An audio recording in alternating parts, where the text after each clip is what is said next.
3 minutes 30. Good afternoon and welcome to the Seiko 49er and 49er FX European Championships. I'm your host, Peter Rush, and I'm joined by our expert commentator here, Andy Rice. Andy, we've had some great racing earlier this morning with the 49er FX. Now we're into the 49er class. It's the men, it's the Gold Fleet Racing, and we're into the start sequence for the first of 3 races. Yeah, and the breeze is up. It's going to be really exciting racing. We saw the women fully stretched in the FX class just now, so really powerful conditions. It's going to be fast and probably going to be looking at 3-lap races as we did with the women just then. So short course, but 3 times round. Okay, well, I think we have the results of what we've had in the days coming in. We've just separated into the Gold Fleet, the top 26 racers in the Gold Fleet, and this is the scores on the board, and we'll go out into the pre-start in just a moment. But Andy, who's at the top of the table? Manu Duyen and Stéphane Christodis from France having a great regatta, third in last year's World Championships. More controversially, Dylan Fletcher and Alan Synan second overall. They actually missed out on the first day's racing after they ran aground and hit a rock and basically nearly destroyed their boat. But they got average points. They had a great day yesterday, and they were highly leveraged. If they'd had a terrible day, they wouldn't have even made the Gold Fleet. They had a great day, and so they doubled their sort of, I don't know if I've described that right, but they made the best of their leverage, and their points have launched them into second overall. Okay, and certainly yesterday, one of the teams that stood out was Nathan Outeridge. He had a middling opening to the regatta, and he needed to perform well yesterday, and he certainly did. Yeah, he got 3 firsts and a 3rd place, so a stunning 4 races for him, and he showed great ability in the strong winds yesterday. It's not quite as strong today, but it's similar kind of conditions, similar race course, and he had the measure of it yesterday. He did a lot of jibe setting. We saw a lot of jibe setting this morning in the FX racing. There are many different ways around this racetrack, and just because a trend is working up one beat or one run, it's not going to work on the next. Okay, well, you did allude to the conditions out there today. We have had racing all morning here with the 49er FX class. The wind conditions were somewhere in that 12, 13, 14, 15 knot range. Yeah, I'd say maybe it's gone up a little bit since then. I'd say maybe it's more like 15 or 16. We're in the final minute now. We just saw the U flag come down off the back, so we got about 45 seconds to the start, and it's right in front of our commentary position now. We can we almost reach out and touch this start line right now. We've got 35 seconds to go. And you can see there's a couple of British teams up by the pin end of the line. And very much it's the fleet looking at the pin end of the line. They really want the left-hand side of this beat. So they've seen the left work in previous races. Or we saw with the women that the right can pay as well. We got 10 seconds to go. And it's Dave Evans looking to claim the pin end. There's about 4 boats looking to start from the port tack, including the Olympic champion Jonas Warrer. So 4 going out behind the rest of the fleet. It's Dave Evans, right of picture now, who's won the pin. Also a very good start there by the Polish team, and the Irish just up from them. So how will the other 4 boats going out to the right hand side do? A split developing already in just the first 30 seconds of the race. And Andy, tell me a little bit about this strategy of a port tack start. It's not traditionally we talk about port tacking the fleet is where you cross all the starboard tack boats. This is a little bit different. Yes, it is. These boats are fast, which means that every manoeuvre is slow. It's an expensive manoeuvre to tack, so it's one less tack to do. It also gets you out into clear air straight away, provided there aren't too many people trying to do the same thing as you. And typically we always see the majority of the fleet start on starboard. They're holding each other up, and when you don't have space to put the bow of the boat where you want to a bit of clear air around you, the boat can slow up quite badly rather. So the advantage of going out to the right hand side on port tack is you get into clear air very quickly. And you can see the breeze is up. Anyone who was watching earlier this morning, there's a noticeable difference in the colour of the water. The water's a little bit darker, the wind is a little bit stronger, and the men are going to be racing in about, I would say, 14 to 16 knots right now, which is going to be great racing for the 49er this afternoon in Helsinki. Okay, well, leading that charge out to the right-hand side is Nathan Outeridge. He's really pushing out to the right. He was one of those boats doing that port tack start behind everybody. So that's the 4-time world champion, the reigning Olympic champion. And if it's good enough for him to go right, well, some of the others will be thinking it's good enough for them to go right, because Nathan Outeridge and Ian Jensen have been the form team of the past few years. Whether they are quite on song here, I don't know, because it's been about the America's Cup for them for the last year or so. So they haven't done as much racing in the 49er as some of the other teams, but they had a great day yesterday, 3 firsts and a third.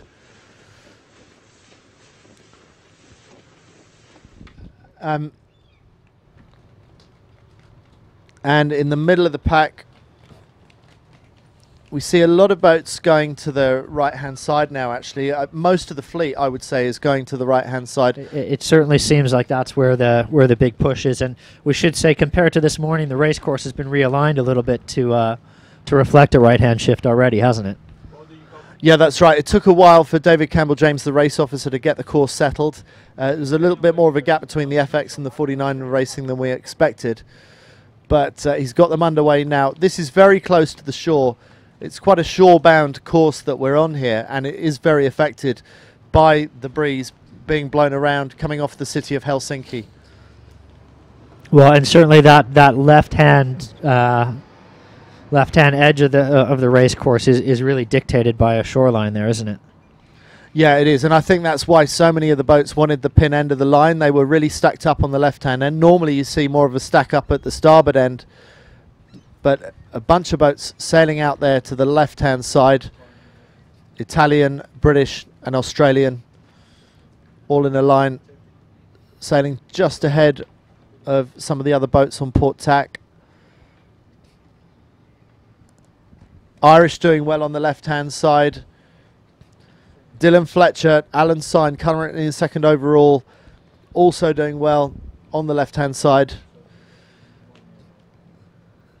Fletcher and Syne just ahead of the Kiwis, the reigning world champions, Pete Burling and Blair Tuke, also on the left-hand side. So really, at the moment, the two really hot teams in the 49 are considered to be the Kiwis, the reigning world champions. They're on the left. And then it's Nathan Outeridge and Ian Jensen, the reigning Olympic champions, on the right-hand side of the course.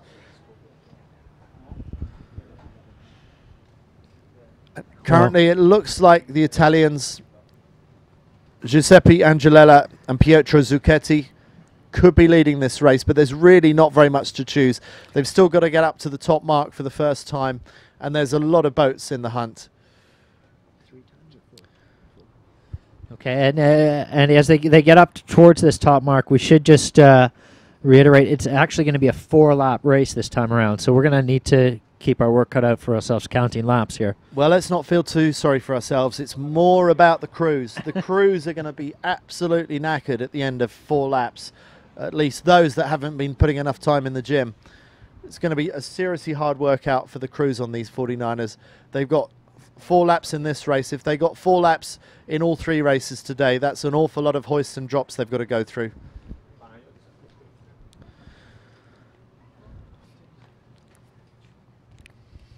So nominally it's still Angelella and Zucchetti from Italy in the lead.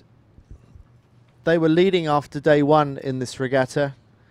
They didn't have such a good day yesterday, but they're still doing pretty well overall. They're 4th overall going into today. Yeah, so not a surprise to see them up there. No, not a surprise to see Dave Evans and Ed Powys up there in 2nd place either. What's more of a surprise to me is that they didn't qualify that comfortably for Gold Fleet. They were only just at the back end of the teens coming into the Gold Fleet.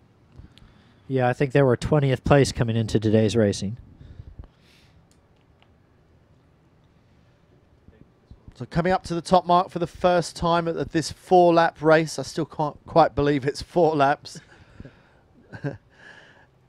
And there's a couple of boats hanging around at the Wimber Mark. It's hard to see what's going on there. So looks like a collision up at the top. So Diltoli from Italy crashed into Will Phillips from Australia. But it's Italy 22 that just goes round in the lead. Giuseppe Angelella, Pietro Zucchetti. But it's very, very close, as you can see. Immediate jibe sets by some of the boats. The Irish immediately jibe onto port. So that's proving to be a very popular move today, not just for the FX, but also for the 49er fleet. So there's something about the right-hand side that is proving very popular, and it's the Irish Spinnaker in orange that leads the charge out to the right-hand side of the course. So a very decisive move there by the Irish. And so, Andy, what would the repercussions or possible repercussions be of a collision like that? Well, it could be that there's a hole in one or both boats. It could be that both boats have to pull out of the race. Let's hope not. It was hard to see the build-up to that collision and quite how it occurred. But I would think and hope that both boats would be able to carry on, but maybe a good deal further back than where they were. They must have been vying for a top 5 where they were and where that collision occurred. But let's see where they show up later if they continue to stay in the race at all. All right, so we've got 2 Italian boats with the Irish sandwiched in between, it looks like right now, on the tracking as they start to head downwind. It looks like the early jibe setters, the Irish and the Italians, have done well by doing so. And going out to the seaward side of the course seems to be the way to go in these early stages. Also a Croatian boat doing very well further in the middle of the course. That's Pavel Kostov and Peter Kupac. Yeah. In picture though, we see the 2 Italians and the Irish flag in the middle. I can barely tell those flags apart at the best of times, but it's Italy, Ireland, Italy as we look at it. First to jibe is Italy 22, Giuseppe Angelello, Pietro Zucchetti, leading the series after day 1, now in 4th overall coming into today, looking strong, but it looks like they have been passed by the Croatian boat who coming down the middle of the course. Purple Kite just about to jibe before we moved on to this shot. And I'm trying to work out who we're seeing there, but it's the Irish on the right and it's the Croatians who power down ahead of them with a big gust. A lot of wind here. There's a lot more breeze there now, Andy. They are absolutely maxed out. Coming down to the bottom gate for the first time at this 4-lap race. First race of Gold Fleet finals today. And I think the Croatians are struggling to make the gate. They don't even have a choice of gate left. They've only really got a choice of making the right-hand gate, and they are fully stretched. So they have overcooked it a bit. They're dropping the kite a little bit early, but they haven't overcooked it as much as some of the others. I think the breeze has shifted significantly and it's caught some of the boats out. A very late drop and jibe there by the Croatians. Hey, and take a look at this. Look who's charging in there. That's Pete Burling. Coming screaming in from the extreme side of the course, Andy. Yeah, there's been a lot of gains for boats that came in from the far side of the course, and some dodgy boat handling here. Some of these boats, Dylan Fletcher and Alan Syme, they got away with that rounding going out to the left. Oh, and here coming in as well, Dylan Fletcher coming in with good speed. Dylan Fletcher is the one who's come in out of nowhere to make that rounding. Yeah, he had an amazing comeback from the inshore side of the course. There we see the Irish leading a bunch of boats going out to the right-hand side.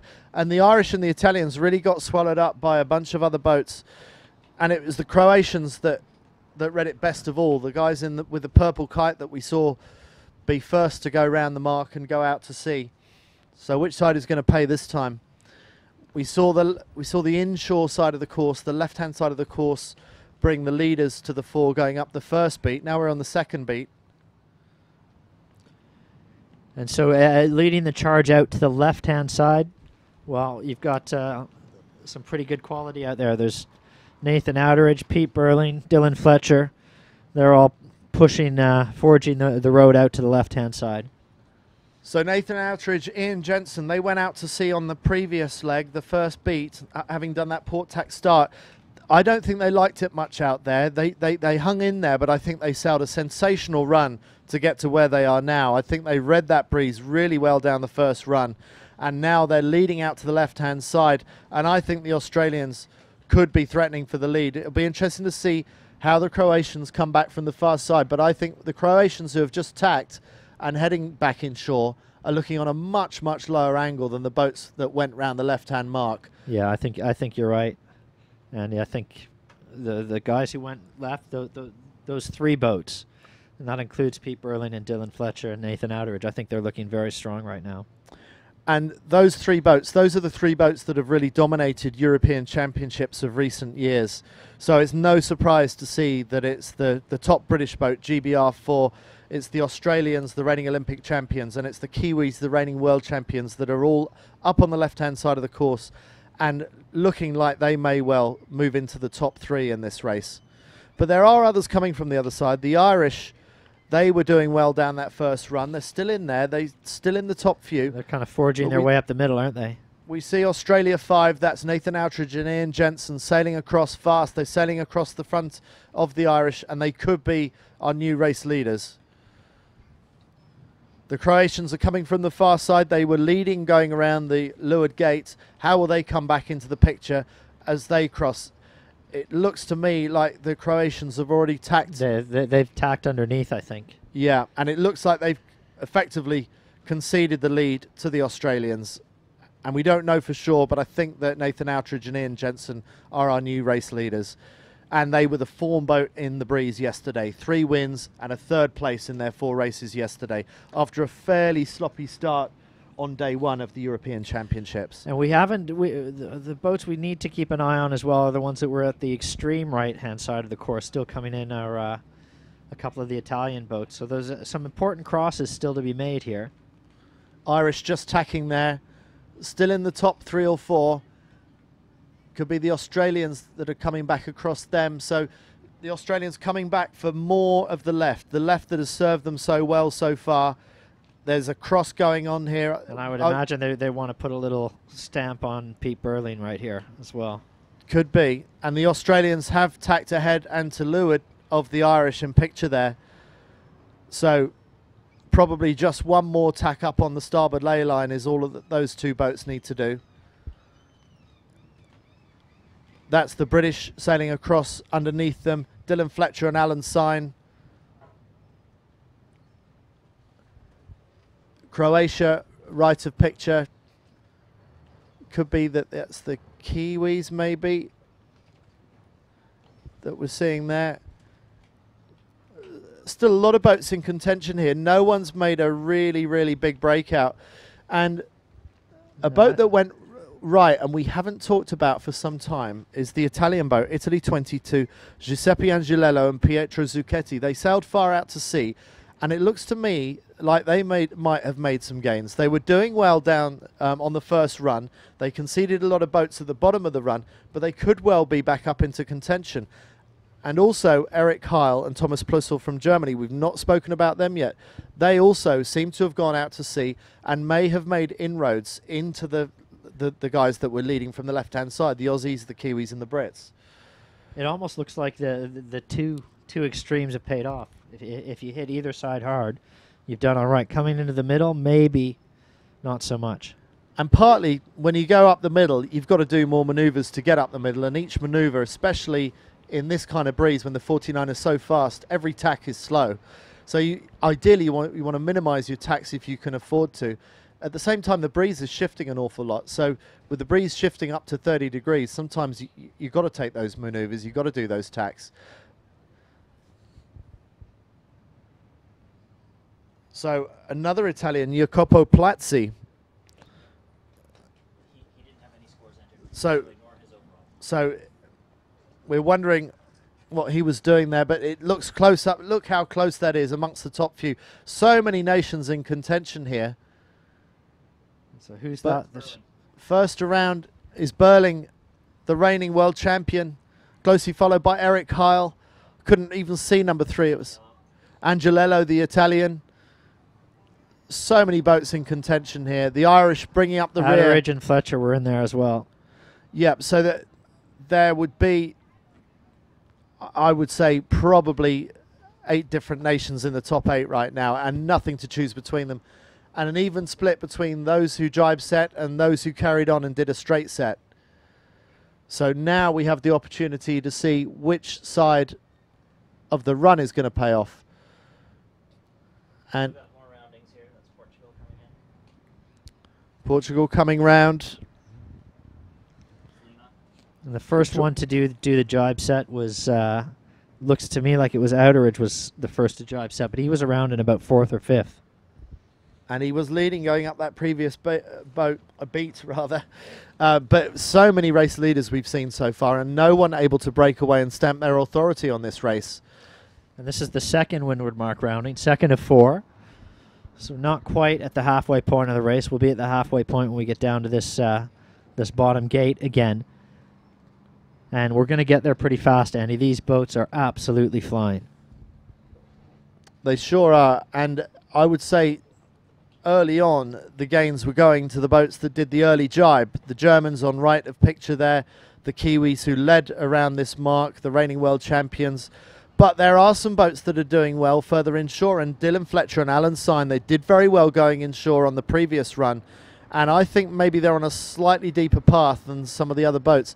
So the boats we're looking at now, the 2 that are jibing, the Germans and the Kiwis, coming back towards the middle of the course. Let's see how they're getting on.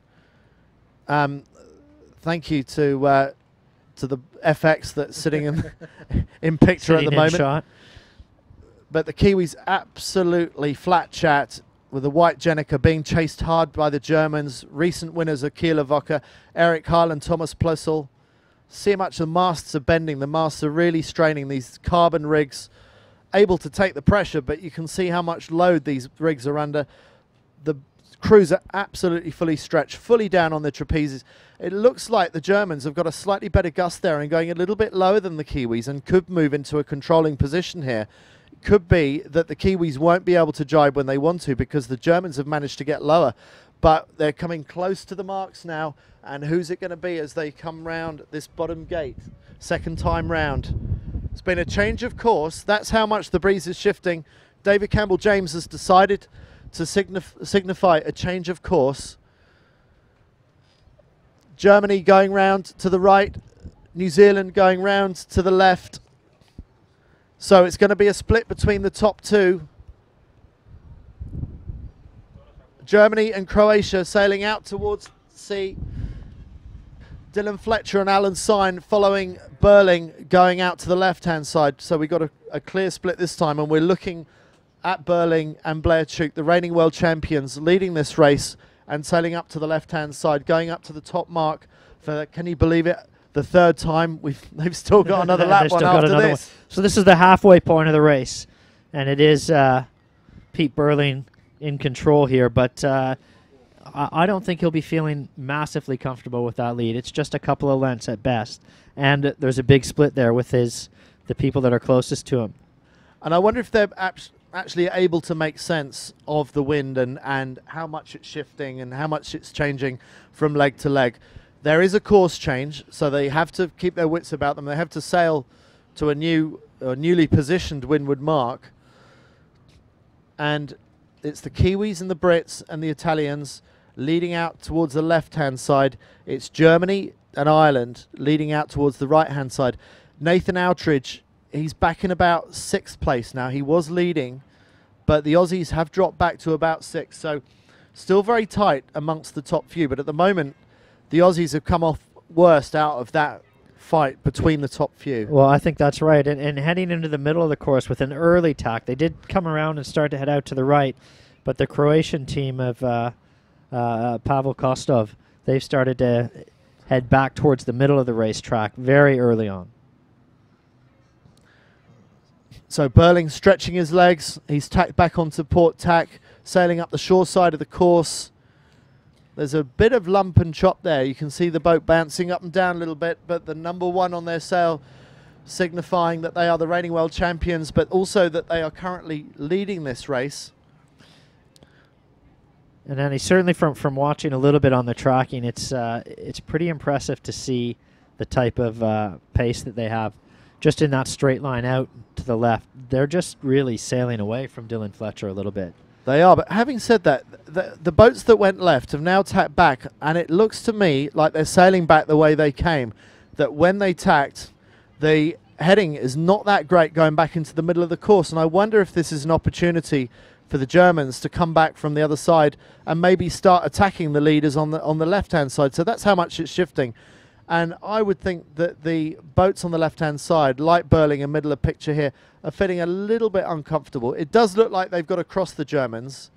And bearing in mind that the Germans went around level with them, I guess that is still a gain to the Kiwi. So not as bad as I thought.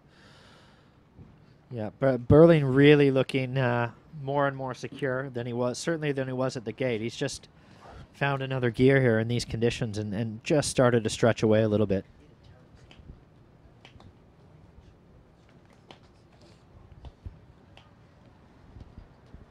So Burling had a terrible start. He had a terrible start to this race. So he's made some fantastic gains. And what always amazes me is even on these really short races, we're only 22 minutes in, you can make some amazing gains in these races. It's never over in this kind of short course racing. Well, and I think that's really the key for the top performers in the class, isn't it? And that's what distinguishes them, is everybody in this fleet gets bad starts. And the difference in the guys who end up at the top of the leaderboard is the way they can sail out of those. Yes, it is. We do see a lot of boats able to win races, but it's how you recover from your bad ones that really marks out the champions. And Burling has made one of those great recoveries. He's still in the lead, but he still doesn't have much of a lead. There's still many, many boats in contention here. And the Kiwis are now sailing out to sea, probably only going to make one more tack for the windward mark. So there's a number of other boats still further inshore that are possibly going to contend for the lead, but they do have 2 more tacks to do. It looks like Burling is on his final approach, closely followed by the Croatians. The Croatians have sailed a blinder here. They've sort of worked their way up the middle of the race course on this beat, and it's really paid off for them. Well, that is impressive because, as you said earlier, Peter, it seemed like it was possible to do well from left or right, harder to do well in the middle. So you can only assume that the Croatians have found some amazing lanes through taking the wind shifts. The wind shifts are really significant on this course. And it is very, very tight between the top 2. New Zealand on the inside, on the right-hand side of our picture, they are still going to be in the lead, but only just. And it's whoever gets the best hoist here is going to be in controlling position. Kiwis going around in first place. What kind of hoist are they going to go for? Croatians right on their tail. Beautiful hoist by the Kiwis. Almost as good by the Croatians. Looking there at Nathan Outridge, going to have to duck some boats because he's coming in on port tack. Finding his way through behind the Germans. Eric Highland Thomas Plussel going around in 4th place. Attack by Nathan Outridge. Hands another place to the Irish just going around there. I think it's Irish, could be Italian. It was Angelello from Italy. A jibe set there by, I think it was an Outridge, I'm not sure. So there's the purple kite of the Croatians. An early jibe for them. They went round in 2nd place right on the tail of the Kiwis. And a great comeback for them on the 3rd beat. So they're coming down the run. They're coming down to the bottom gate for the final time. And that will signify there's one more lap to do. I'm barely keeping count.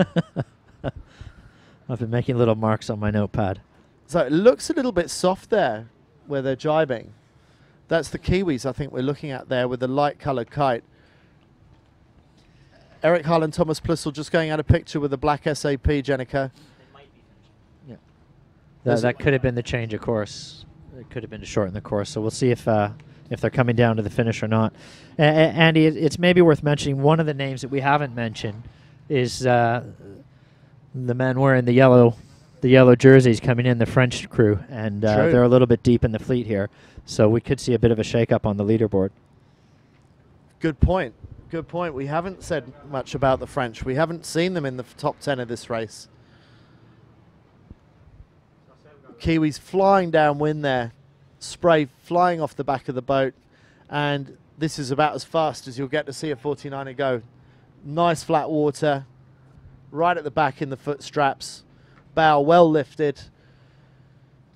Where is that purple kite? Where is the purple Jenica that was vying for the lead? So here's the cross coming between the Kiwis and the Croatians. The Croatians have right of way on starboard jibe. Will the Kiwis be able to get across the front of them? Only just, but they do. The Kiwis are safely in front. So now we'll see if they're coming down to the finish or if they still have one more drop and one more lap to do. Very nice jibe there. Keeping the kite set. Looks like it's a drop. Looks like it's going to be, it's a beautiful drive drop. Going out to the right-hand side of the course. So we are going for 4. And I think this is the first time we see the Kiwis go out to sea. I think typically we've seen them go inshore. So Kiwis leading the Croatians. Those are the top 2 around the top mark. So the 2 leaders choosing to go out to sea this time. Who's going to lead going round the other marks? Eric Heil choosing to go inshore. Eric Heil and Thomas Plussel with the Audi logo on their German sail. Followed by, I think that's Nathan Outridge and Ian Jensen also going round to the left. There are the 2 race leaders. The Kiwis on the left, the Croatians on the right. The Irish in front of picture, the Providence Jenica just dropping. So I think Dylan Fletcher's leading the charge out to the left-hand side. He was 3rd through the gate. And then he'll be followed really closely by the Germans and Nathan Outridge, the Australians. So Nathan Outridge still in the hunt, but not able to get his way past the top 4 boats. He's maybe made 1 place back since this time a lap ago. Yeah, he was 6th last time. Knocking on the door of 5th or 6th place. So big split opening up, and now this is Dylan Fletcher and Alan Sines' chance to shine because they're leading out to the left-hand side. Have the Kiwis and the Croatians made the right decision to go out to sea? Both of those boats now tacking back. You see Burling in the middle of picture, sailing back towards the middle of the course. Dylan Fletcher and Alan Sine have tacked on the far side. When they cross, who will be in the lead? It was quite a big lead for Burling over Dylan Fletcher and Alan Sine, so I'll be surprised if New Zealand 1 has given up the lead. No, and certainly it seems like on this final beat, nobody really wants to hit the corners as much as previously. So we'll need to see if anyone takes a big flyer. The Germans are going quite far towards the left. Germans seem to be heading out to the left. Croatians have crossed in front of Dylan Fletcher, in front of the British boat. So has Pete Burling. So I think Burling is still in the lead. And you can see how dark the water is there for the Kiwis. There's a lot of breeze on the left-hand side of the track. And they don't look that high, so I think when they tack back, they'll be on a pretty good heading on port tack. But they're sailing hard over to the left-hand side of the course.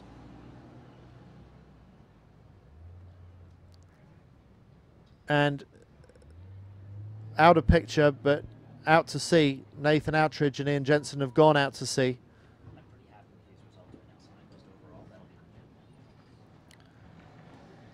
So Burling leading ahead of the Croatians.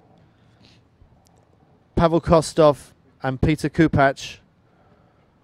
They've sailed a good race. Dylan Fletcher and Alan Sine in 3rd place, ahead of Eric Heil and Thomas Plussel. So we're seeing all different nationalities in the top 10, except for Australia. Some good representation by Australia in this race. And in the overall standings, Dylan Fletcher and Alan Sine would move into the overall lead based on where they are in this race at the moment, which is in about third place. Platzi is just, they don't have the initial points in there. So the Platzi's wrong, but everything else is right. So we're hearing that the Platzi, the Italian, positioned in the overall standings. We should disregard where he is, but the overall standings apart from that are correct. Now we're looking at the standings in this race, and we're looking at Pete Burling in the lead, and that's Pete Burling in picture, I think. Yeah, I think you're right. Sailing away from us, sailing up to the top mark of the first race of Goldfleet Finals. Top mark final time of this 4-lap race. It's been a long one, this race. And he's just crossed ahead of the Aussies. It looks like Nathan Outridge and Ian Jensen might be challenging for second place in this race, so maybe they've made a bit of a gain. Second place is very much up for grabs. I think it's going to be hard for anyone to take the race lead off the Kiwis. No, Andy, I think that's right. The Kiwis look very, very strong. And let's not discount the Croatians now. They've come far out to the right-hand side, but I think they're still in the mix for, you know, second, third, fourth place. There's going to be a really close mark round in here.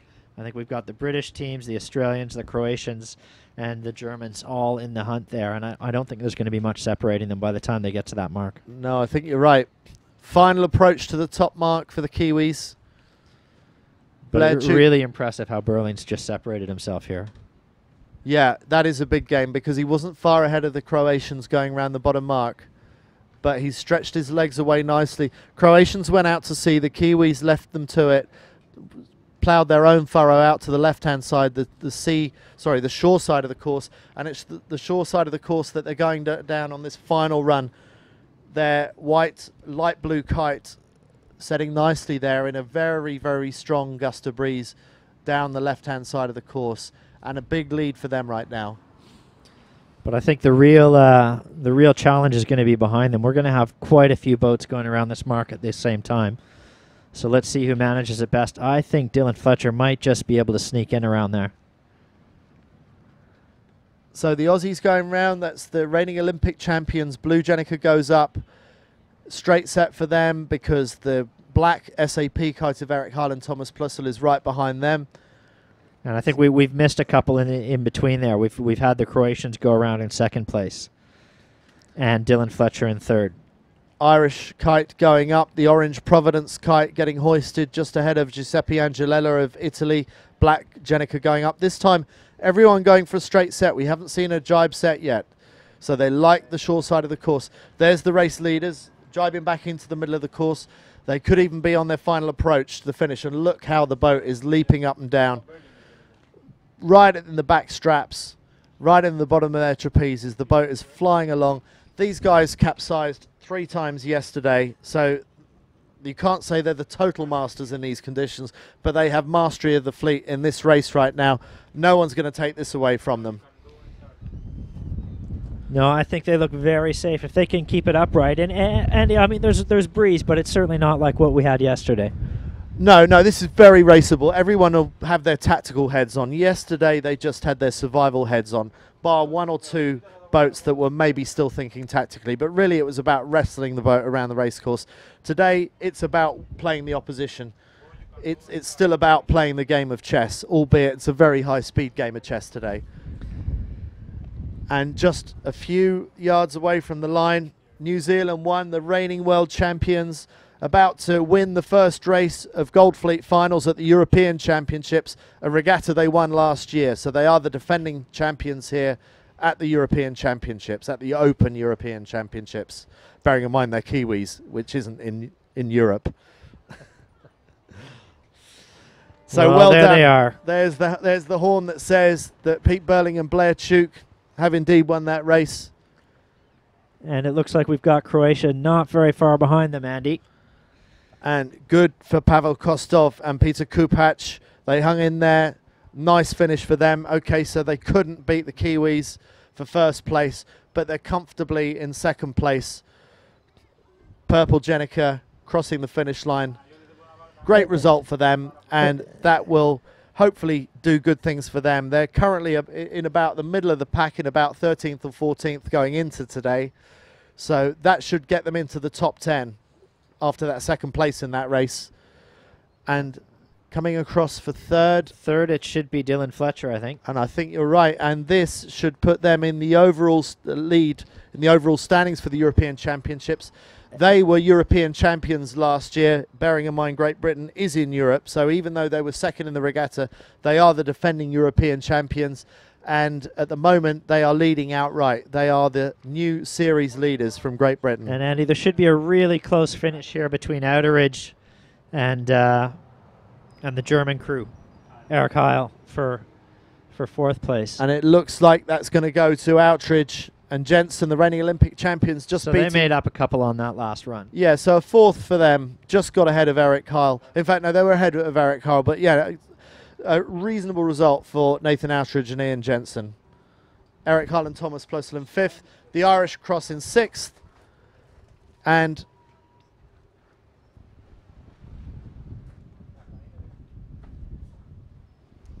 more boats crossing the line.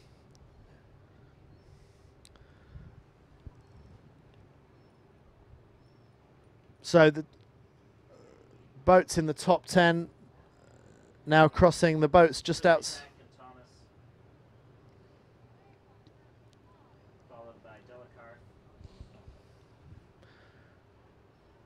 So Peter, we saw some pretty predictable names there. There weren't too many surprises in the front bunch. I mean, I think if there were to be a surprise, it might actually be the crew we haven't talked about, and that's the overall leaders, the French crew, because they're struggling to be in the top 15, I think, here. Yeah. They're somewhere in that 15, 16, 17 range by the looks of things. Right, okay, so not a good start for the overnight leaders from France. Third in last year's World Championships. And I don't think they were ever in this one. They had a poor start, and they never really were in the mix. Pete Burling and Blair Chuk also had a poor start, but they bounced back and they ended up winning that race quite comfortably. So there are ways back in on this race course. A good start, obviously you want it, but it's not the end of the world if you get a bad one. But we didn't, I'm trying to think if we saw anyone really do well from the port tack start underneath the fleet going out to the right-hand side. So I think by and large the boats that came off the pin end of the line and went left were the boats that did well in the first phase of the race. Yeah, I think you're right there. I think you're right. So a Seagull there trying to get in on the action. Pete Burlingham, Blair Chuk just taking a bit of time out.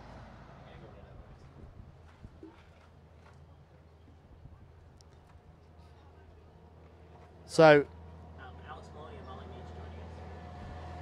we'll see how long it is before the next start. Hopefully not too long. The breeze is holding up nicely. The thing that makes it difficult for the race officer and David Campbell James is the fact the breeze is shifting around so much, and he did have to signify a change of course halfway through that race. So Andy, 4 laps. What does that mean if you're crewing on one of these boats? What does that do to your heart rate? Well, I'm hoping we might have the opportunity to ask a crew what it is like to do a 4-lap race. We've got Alex Maloney and Molly Meach, who sailed an outstanding morning in the FX fleet here. So, Molly Meach, you didn't do 4 laps, but you did do some 3-lappers today. How are you feeling after 3 hard races this morning? You won 2 of them as well. Yeah, it was quite hard work for the crews, I think, out there today. But luckily it wasn't as hard as yesterday, I don't think. We didn't capsize, and I think that really drains crews. But yeah, I presume 4 laps would have made it a lot harder. Alex must be delighted with those races this morning. Didn't quite go to plan in the last race, but overall a great day for you. Yeah, we were happy with how we were sailing as a team today, and everything was clicking, and I feel like we learned a little bit more about how to be on form more, so it's a good day. And I don't know if you had any opportunity to pass on any advice to the boys out there. If you did, it's obviously working, so they just won that race. So great for New Zealand so far. Is this sort of typical of the kind of conditions that you might train in at home? Yeah, they are actually quite similar to some of the conditions we get off the Akerana back in Auckland. So yeah, it was a good day for the Kiwis, I guess. Hopefully there's 2 more good races for them. There seemed to be a bit more of a pattern of going left in some of your races, but then later on in the day maybe a bit more going right, and here it seems to be a bit of everything. Yeah, definitely. The right always seemed to have a bit more pressure, but if you hooked into the left, sometimes the angle was quite good on port. Molly, so it's been a hard day, but you finished fairly early. What do you do for the rest of the day? Well, our coach made sure that we got some food into us, and I guess just try and recover for the rest of the day, just stretch it out and make sure we're ready for tomorrow. So. And how much does it mean to a Kiwi to win a European Championship? I think it would be pretty cool. I mean, we have long gaps where we don't actually line up against the Europeans, and for us, this is one of the events that we really want to target and kind of treat it as a big event for us. So if we could come away with the win, it would be really amazing for New Zealand, I guess. Well, it's great to watch you this morning. Thanks for joining us just now, and we wish you the best for tomorrow. All right, thanks for that, Andy. So we are looking at getting into another race here. It'll be the second race of the European Championships for the FX class. The men, we've just seen the Kiwis, and that was Pete Burling, of course, taking the win in this one. And a lot of expected names up there. The overnight leaders falling back a little bit, and that'll certainly shake up the overall leaderboard. It's the first race of the Gold Fleet. Just explain to us a little bit about the way the regatta works, Andy. We started with, I think it's 80 plus boats in this fleet. We're down to 26, and then we'll get cut down a little bit more even by the time we get into Sunday. That's right. So we got 3 races today of Gold Fleet finals. We got 3 races tomorrow, and these 26 teams are fighting for a berth in the final theatre style racing that we'll see on Sunday, where the lane ropes get brought in, the whole course gets compressed. It's really short course racing because it's only 10 boats in the theatre style racing. So these 26 are fighting for just 10 places in the final, and from those 10 in the final we will see the 3 medalists, the gold, the silver and the bronze medalists in the European Championships. Well, that's all to come over the weekend, and make sure you join us for racing. We have the same format for both the 49er FX class and the 49er class. And right now we've had 1 of 3 races today in the 49ers, 2 more scheduled, and we'll have to see if they make them go around 4 times again or not. In terms of the target time for the race, I think they're probably pretty happy with the amount of time the race took, so I wouldn't be surprised if they make them go around 4 times again. Yeah, and there just isn't any more space where we are right close to the shore to stretch the course any longer. So the only way to take it out to a target race time of about 25 minutes or so is to put in more laps, which is not great news for the crews, but it's good news for us. We love to see this number of laps. Short course racing is what 49er racing is all about. Now, Andy, we're just looking outside the back of our little commentary booth in 10 here. We're not far from the start line, and we can see all of the crews, most of them grabbing onto the coach boats. What's going on there? What are the coaches telling these guys? Well, partly it's just getting food and drink on board. You want to refuel between races. You don't want anything too dense or too heavy, so it might be half a banana, it might be a protein shake or some electrolyte drink. And then it will also be trying to work out what was working. What kind of start do they want to do this time round? Partly it's what phase the breeze is in. The breeze is shifting an awful lot. You know how much I like the port tack start underneath the fleet? Well, that time it didn't particularly work for anybody. The Aussies, the reigning Olympic champions, tried it, but it doesn't mean to say it won't work next time round. So they'll be clocking what that breeze is doing, and the coaches will have been measuring the wind and giving them some sense of what the range of wind shifts will be throughout the day. How much is it shifting, and what is that range on the compass? I think in the first race of the day that we just saw with the men in the 49er class, the thing that really struck me was Pete Burling and Blair Tukin. Just actually their speed. They just seem a little bit faster, especially upwind, than some of the others. And we saw, I think, on the third beat, they went out to the left-hand side with the British team not far behind Dylan Fletcher, and they really just sailed away from them. They were both in the same patch of water, and they ended up going from a boat length ahead to being 4 or 5 boat lengths ahead in not too big a distance.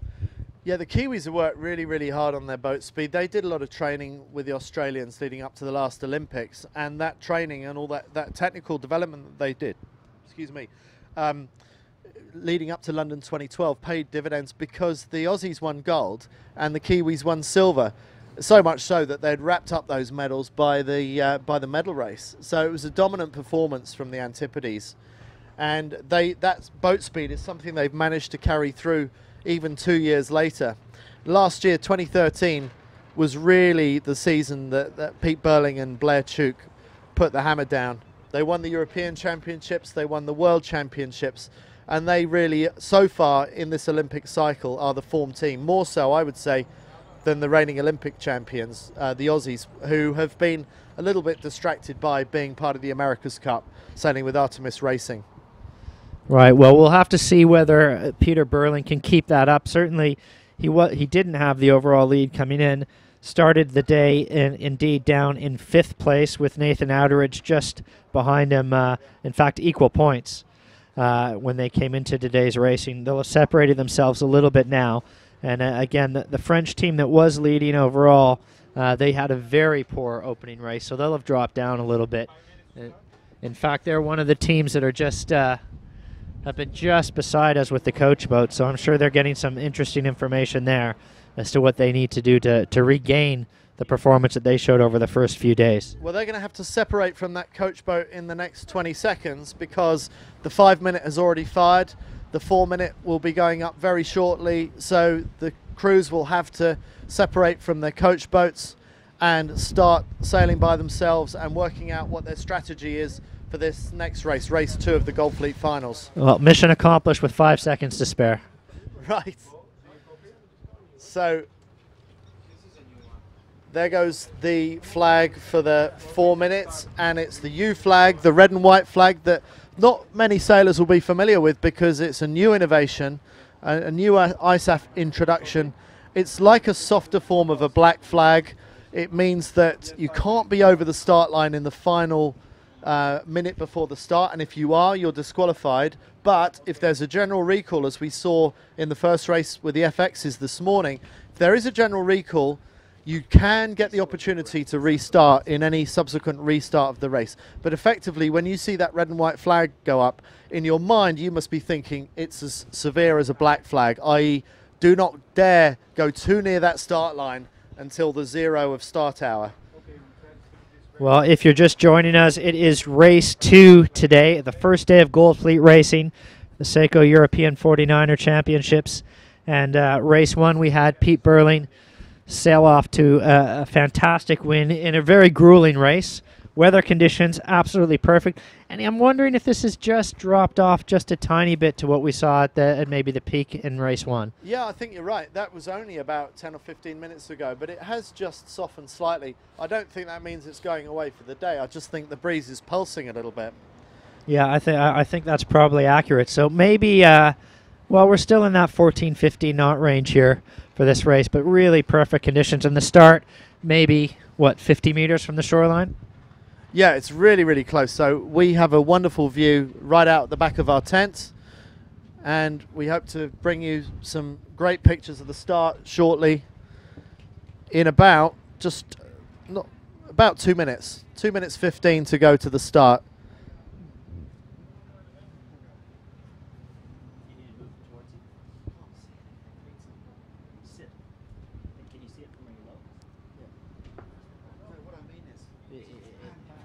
He's got to pull out the camera guy. Which camera is this? Too tight, Thomas? Right hand end of the line, up by the committee boat. That's Dylan Fletcher and Alan Syme. They are currently leading this championship at the moment in the overall standings. Yeah, that's right. And they had a great first race today as well. Yes, they did. They were third in the first race today. They're up by the pin end of the line at the moment, and they've got 1 minute 30 to work out their strategy. A lot of boats gathering up by the committee boat end.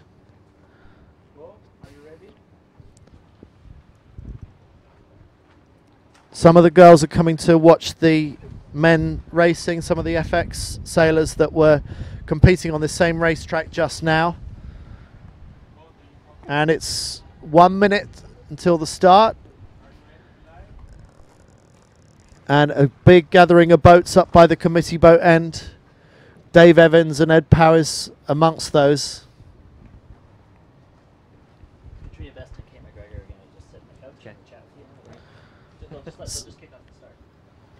So one of the British FX sailors, Katrina Best, has joined us. We might speak to her at some point during just this race, after the start. but we've got 30 seconds to the start.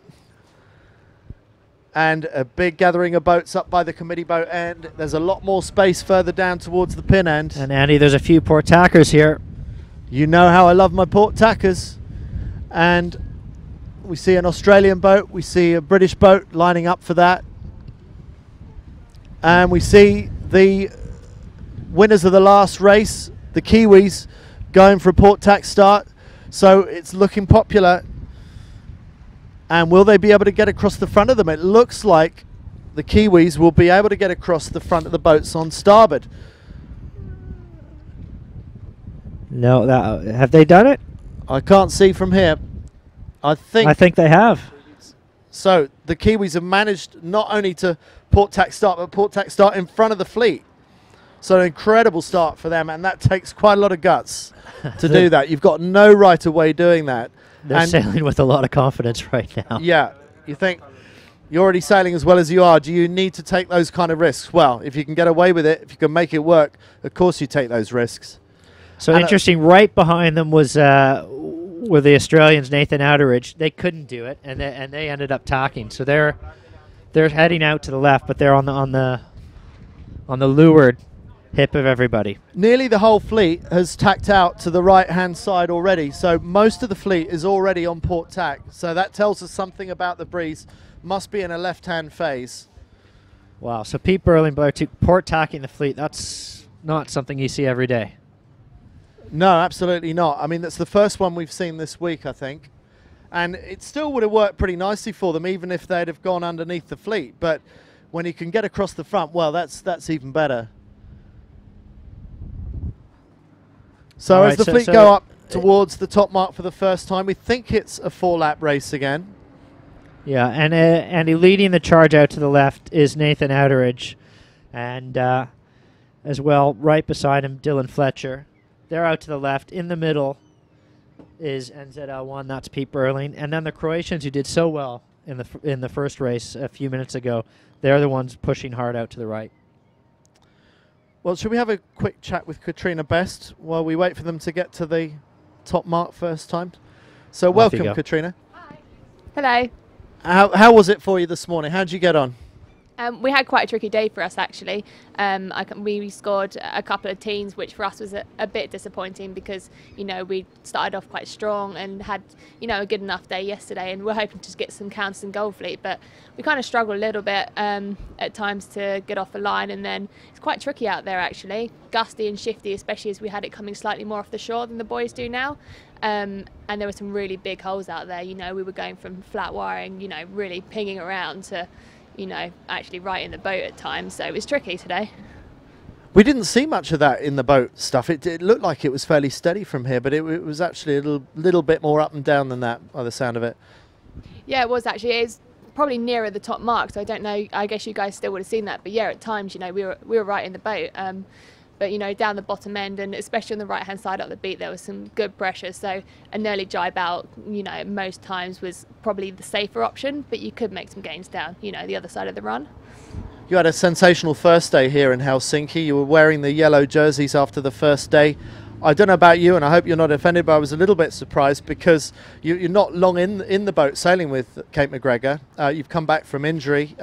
How long were you out for, and what was the reason for that? Yeah, we've actually only really got back in the boat together December of last year, so, you know, we're 6-7 months in. So yeah, I mean, we're probably, you know, a little surprised, but you know, very pleased to be in the yellow bibs after the first day, and, you know, just trying to take it as it comes. I had a whole year out for some knee surgery, but, you know, got that all sorted, and actually kind of, you know, got some other bits sorted in my life as well, which is good, and came back and, you know, I'm hungrier than I have ever been, which is, you know, for me is quite a big thing. So actually, you know, took a bit of perspective, got out the boat, and, you know, had been really keen to get in the boat with Kate, got in together, and, you know, it's been a massive learning curve for me especially. And, you know, things are really starting to click between us, so it's just trying to get that all a bit more consistent. You were racing the 470 leading up to London 2012, and now you switched to the 49er FX, a new Olympic class. For you as a crew, what are the big differences moving from one to the other? Probably the physicalities, I'd say. In the 470, you've got to be quite strong, and you've got to be able to get through a couple of hour-long races. But in the FX, it's about you've got to be really fast on your feet, you've got to be super fit, and you've got to have power. It's not just about brute strength; it's about having power through your strength. So especially when the racing we've been doing here, 3 laps, that's a lot of hoists, a lot of drops, and a lot of running around the boats really quick. And the more you can stay on top of your feet and the fitter you are, the better. Katrina, thanks for joining us. We'll take it back to the top of the course, this 4-lapper for the men. Peter, how do you think it's going? Well, it's going to be another close one, and of course we've seen Pete Burling, and we saw him do that wonderful port tack start. It looks like he's converted that into the lead around the top mark. Dylan Fletcher, that's a name we heard a lot in race 1. He's looking good in 2nd place, and then it gets pretty crowded around there right behind them. Nathan Outeridge is in the mix. Irish crew is in the mix, and the Croatian team that was leading out the charge out to the right-hand side, that didn't seem to pay off. They seem to have fallen back a little bit. But really, Pete Burling. And surprisingly, Dylan Fletcher has done a nice job of sort of mitigating anything that they may have lost on that start compared to Burling. They're not very far back. Well, it's great to see the bravery of that port tack start rewarded with a lead for the Kiwis. And maybe not that surprising considering their pedigree. But looking very, very tight behind them. And Ryan Seaton on the Irish boat, they've had a nice first beat here. They've come around in the top 5 as well, so they're doing well. So we're seeing a lot of familiar faces from the first race. We're seeing the Kiwis. We're seeing Dylan Fletcher and Alan Sign in 2nd place, and Nathan Outridge and Ian Jensen, and the Irish all did well in the first race, all doing well in the 2nd race. And again, are the gentlemen wearing the yellow jerseys? They have, well, they're having a better race this time, but it's in the around 10th or 12th this time for the French crew. So they're still a little bit deeper in the fleet than they would like to be. So you would think that if Dylan Fletcher and Alan Sign can hold a top 3 in this race, they'll probably still be in the lead overall. But moving ever closer will be Pete Burling and Blair Tuke. If they can win the 2nd race on the trot here, then they're really going to be moving up the standings very nicely. Yeah, and I think that this is definitely, they're looking at this as being a big moving day for them, as they're really putting a charge on. From that perspective, it looks like they're a little bit more threatened, but it looks like they're still getting across in front, and now they're jibe dropping. Just a little bit of a set for a short distance, and then it looks like they're going to go round the left-hand mark to go inshore. That seems to be the setup. A nice drop there. And yep, that's exactly right, Andy. So opting to go inshore, and it is a little bit softer, isn't it? Still coming in with good pressure into the bottom mark, but just not quite as fast as they were in the previous race. Dylan Fletcher, Alan Sign also going out to the left-hand side. Nathan Outridge and Ian Jensen, along with a Danish boat, going out to the right-hand side.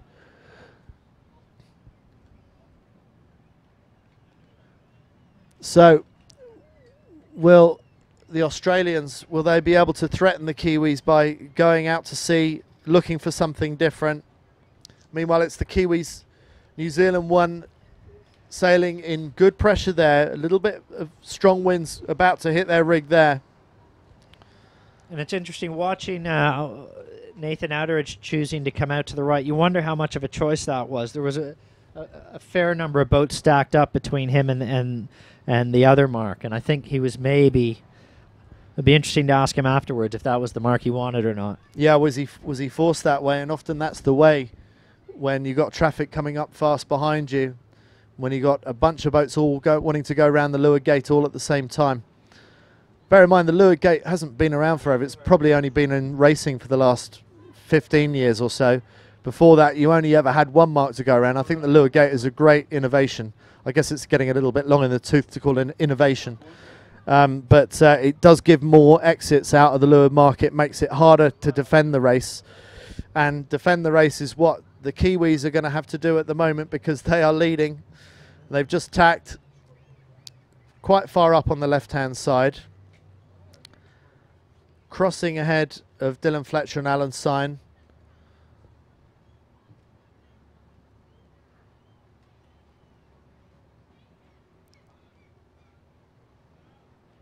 Pete Burling and Blair Tuke, they've been sailing together for some time as a unit now. And they've been doing some other racing as well. They did the A-Class Cat World Championships, and actually it was the crew, Blair Tuke, that got ahead of Pete Burling. I think Blair Tuke was second overall. I think that's right. I think he opened a lot of eyes there with a really nice performance. But Pete Burling did well, performed well there. In fact, a lot of members of the Emirates Team New Zealand, the America's Cup team, were involved in that A-Class regatta, and all of them performed well. And it seems that diversifying in your sailing career seems to improve on whatever your core focus is. So the more kind of boats that you sail, it seems to feed back nicely into whatever it is that you're most focused on. So if it's winning an Olympic medal in a 49er, then it doesn't hurt you to try going sailing in other different kinds of boat. We've seen Nathan Outridge and Ian Jensen try their hand in many different kinds of boats, some of them faster, some of them slower than the 49er. I think that's absolutely right. I think that sort of cross-training philosophy that you see other athletes do, it's certainly bearing fruit for sailors now as well. And I don't think it's something we've seen as much in the past. I think it's a fairly recent thing where you've seen guys really trying to compete at the highest levels across a few different classes. Polish boat, Thomas Januszewski, Jacek Nowak did well at Kiel Week recently. Sailing away from camera there. So in the overall standings, Dylan Fletcher and Alan Syne, if they hold on to their position in this race, they would still be leading. Pete Burling and Blair Tuke would be in second. I think we can discard the Italian in third place, so ignore that. But that would mean Nathan Outridge and Ian Jensen would be in third overall at this stage. And where are the French? The French that were, that we've switched back, so we're actually looking at race position there, so I didn't get a chance to see that. But Burling is leading this race ahead of Dylan Fletcher, and it's another French boat, Julien Dortoli, France 6, that is in third in this race at the moment. Yeah, the overall leaders coming into today are down in 10th place again just now. So not a disaster for Manu Diem, but not the way that he would be wanting to wear the yellow jersey. You know, I get the feeling that jersey can sometimes feel like a little bit of a target when you have it on. Yeah, I think that's true. So how you respond to the pressure of the yellow jersey, sometimes that is something that people aren't that comfortable wearing. So it looks like Nathan Outridge, Ian Jensen, who went out to sea, they were forced to go around that mark at the leeward gates, forced to go out to sea. Maybe they've been continued to be forced to go out to the right-hand side and have lost a few boats doing that. Yeah, I'm not sure if they keep getting bounced out there or if they really have been seeing something and they're going out there on purpose, but I think they've possibly lost a few places.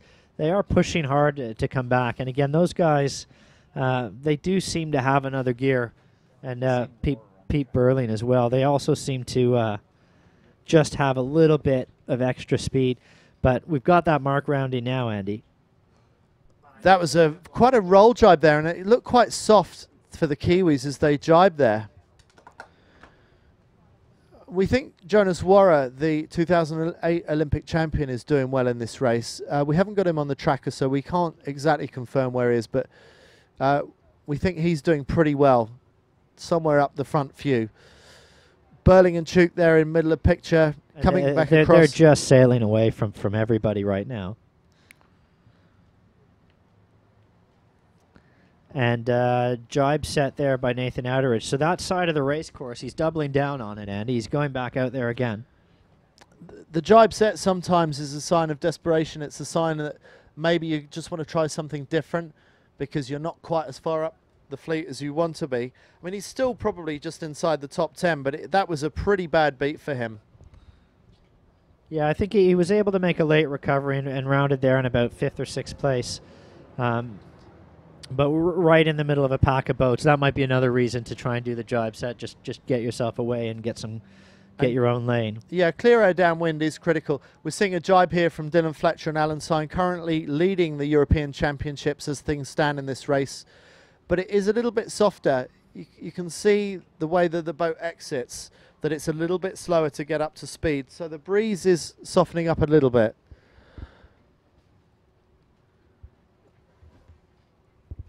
Australia 5, Nathan Outridge and Ian Jensen, they may well have made a bit of a move back, so we were maybe a little bit unkind to them saying that they were jibing away in desperation. Maybe they saw a good bit of breeze out to sea, could be coming back and making some inroads back into the lead. But here is Pete Burling, Blair Tuke, about to drop the Jenica, still comfortably in the lead. And this time they're going to do a jibe drop and sail out to sea. So maybe there is a little bit more pressure out there. And we are seeing it start to go soft in other parts of the race course. Maybe that's what they're looking for. This is turning into a massive lead for the Kiwis. Now that the breeze softening, that possibly offers opportunity to the boats behind. But the boat now in second is the Irish boat. Orange Kite about to drop. They are going to follow the Kiwis out to sea, followed by the Danes. I think that's Jonas Vora, the Olympic champion 2008 in third.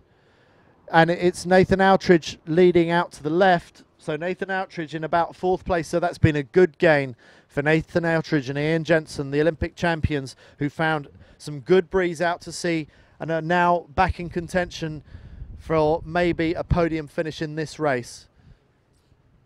Now leading Julien Dotoli, France 6. That's Australia 66, doing very nicely as well in this race. That's Will Phillips and Fang Warren. But hard to see how anyone's going to take this away from Pete Burling and Blair Tuke. No, they really seem to have a step on compared to everybody else today, Andy. And I guess we saw that a little bit yesterday. It was Nathan Outridge who was firing the bullets. But today it's hard to see how anybody is going to challenge Pete Burling. They just look so strong. To be this consistent in this kind of wind when it's shifting as much as it is very, very, very impressive. And let's not forget what put them there in the first place. It was that brave port tack start. I don't think they were expecting to be able to cross ahead of everybody, but that's what they managed to do. Yeah, I don't think that was part of the strategy, but there was almost a moment where you could see they just put their back into it and sheeted on and looked under the sails and thought, wait a minute, this might work. They were going for a B+, and they got an A+. So fantastic for them.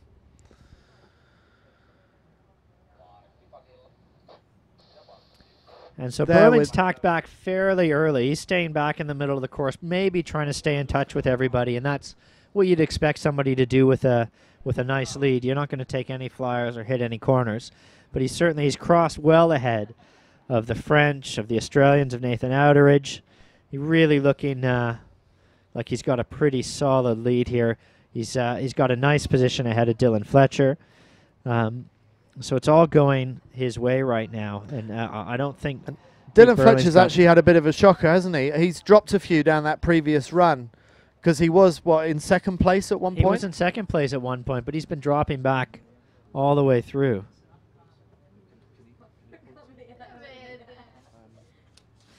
And so we've got Pete Burling in the lead. Nathan Outridge may be up to second place now in this one, but the French crews are very close as well, and the Austrians, Andy, making a bit of a move and making themselves heard as well. And that's a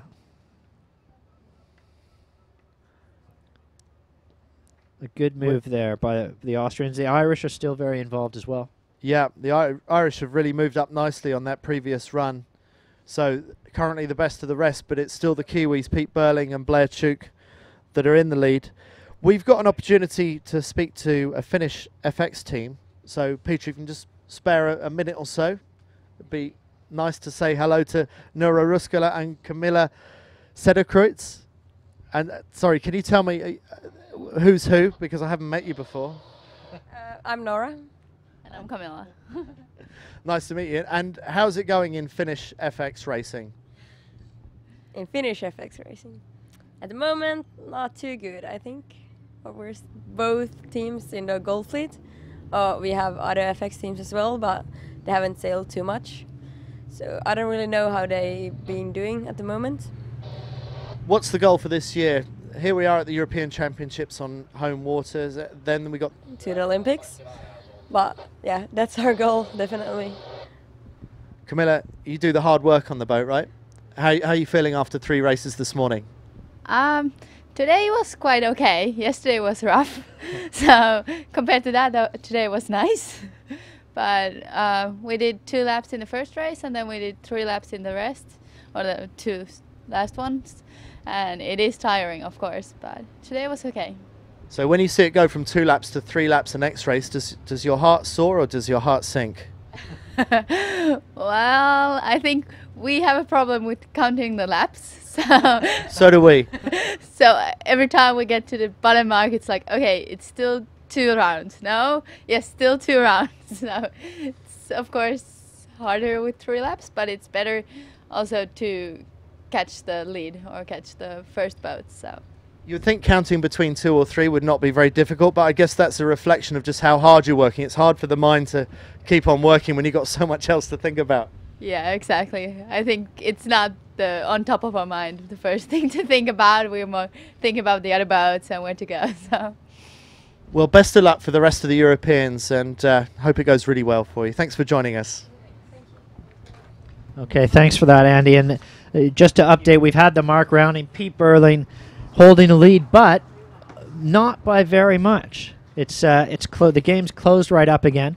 The Irish team in second place, Nathan Outeridge in third, the Swedes in fourth place, and really not very much separating all 4 of those boats as they went around the top mark there. So Pete Burling and Blair Tuke managing to hold on, and we But get just used by the skin of their teeth. Yeah, and that's what surprises me. We sort of get used to them being able to dominate everything, but goes to show it's not easy for anyone, even the reigning world champions. No, they seem to have, again, just started to stretch away a little bit from the Irish, who were the closest behind them. But again, Nathan Outeridge seems to like that early jibe, and he was one of the first to jibe on this leg as well. And he's got a little bit of pace on right now, so Outeridge is pushing hard too. Well, it looks like the Irish are going to struggle to hold on to their second place. They're caught in a battle for second, and Pete Burling and Blair Tuke very much in the lead again. They've got quite a comfortable lead. They're fully stretched. I think the breeze is in the up phase again. It's got stronger again. And I think the stronger the wind gets, the more comfortable the Kiwis become. Having said that, they did capsize three races yesterday, so maybe even they have their limits. Flying into this mark at the moment. Absolutely, but I think we're really seeing these two start to show their class, and by that I mean Pete Burling and Nathan Outeridge, as the two of them starting to assert themselves a little bit in this regatta. Nathan with his performance yesterday, and Burling and Tuke today. And certainly Burling and Tuke first around again down here, but Nathan Outeridge, he was deep around 6th or 7th place earlier, but a strong second place showing right now. Yeah, he's making up his ground mostly on these downwind legs. He's picking some really good angles out of that windward mark. He seems to be catching the gust a little bit earlier than the others. And the Aussies have got great boat handling, and maybe the breeze in this stronger phase, maybe they're able to throw the boat around a little bit better than some of the other teams. The Aussies have moved ahead of the Irish, and they are now in second place. They're also the first to tack away. Most of the leaders are going up the right-hand side, Burling and Tuke leading up the right-hand side out to sea, but Nathan Outeridge and Ian Jensen decided to tack off and go out towards the left. And in fact, the first boat to head out to the left and round that left-hand mark was probably the Swedes rounding in maybe about 4th or 5th place. And that would be Victor Bergstrom. So the majority of the front pack still going out to sea, still on port tack, as you can see left of picture there. The Kiwis still haven't tacked, even though second place boat, the Australians Nathan Outeridge and Ian Jensen, their great rivals, have already tacked away towards the shore. So allowing a split to develop. So the Kiwis must feel pretty secure about the seaward side of the course on the right. And they're carrying on that far that it's surprising me that they're not thinking about tacking back and covering. Well, there must be something else at play there because, as you say, Andy, it seems to be a fairly unusual strategy to go out that far, so they must be feeling very confident. So they have tacked back across now, and we see them sailing back towards the left now and wondering, they must be, how Nathan Outridge and Ian Jensen are getting over on the far side of the course. But the breeze is still strong.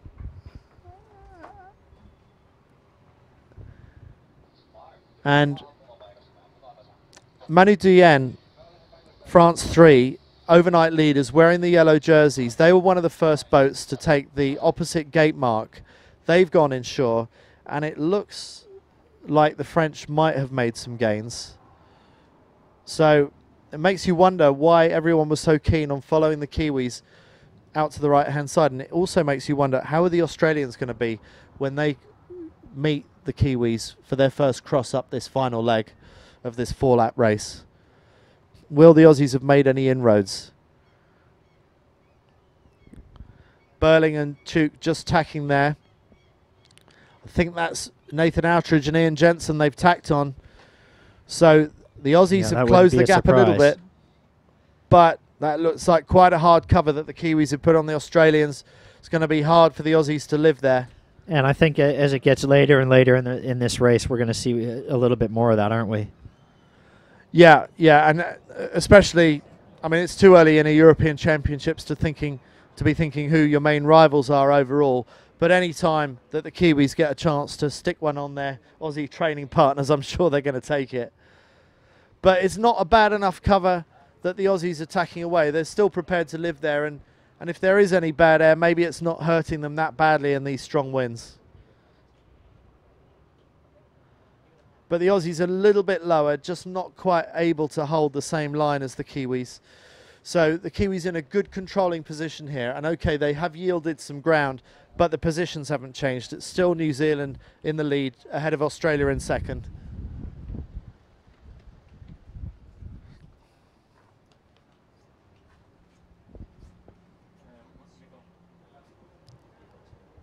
And in fact, Andy, I think the two of those boats have probably separated themselves a little bit from the chasing pack. And they're coming up to ley line, so it's probably unlikely that anyone's going to be able to threaten those top two as they go around the top mark for the final time. Are you sure it's the final time? No, I'm not sure it's the final time. I think you're right. We are only 15 minutes into this race, so it makes you wonder if they could be going around again. Oh no, sorry, I was looking at something else. No, we're 27 minutes in, so this must be the final time.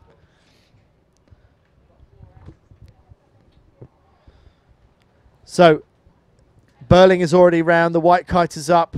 There goes the blue kite of the Australians, about 4 or 5 boat lengths behind. So doing well, but probably not close enough to threaten the Kiwis for the race win.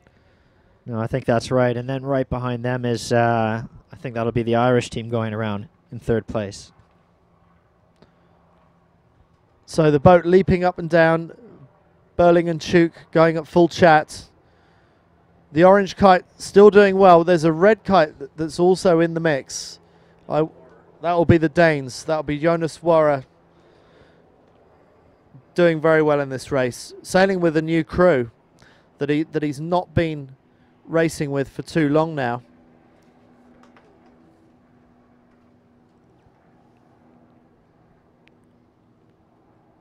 That crew is Anders Thompson. Was sailing with Alan Norregard, the bronze medalist from London 2012, but Norregard has now moved into the NACRA 17. So there's been a bit of place changing in Danish 49er racing. So it's a new pairing for Jonas Wara and Anders Thompson, who actually are the #1 ranked team on the ISF standings at the moment.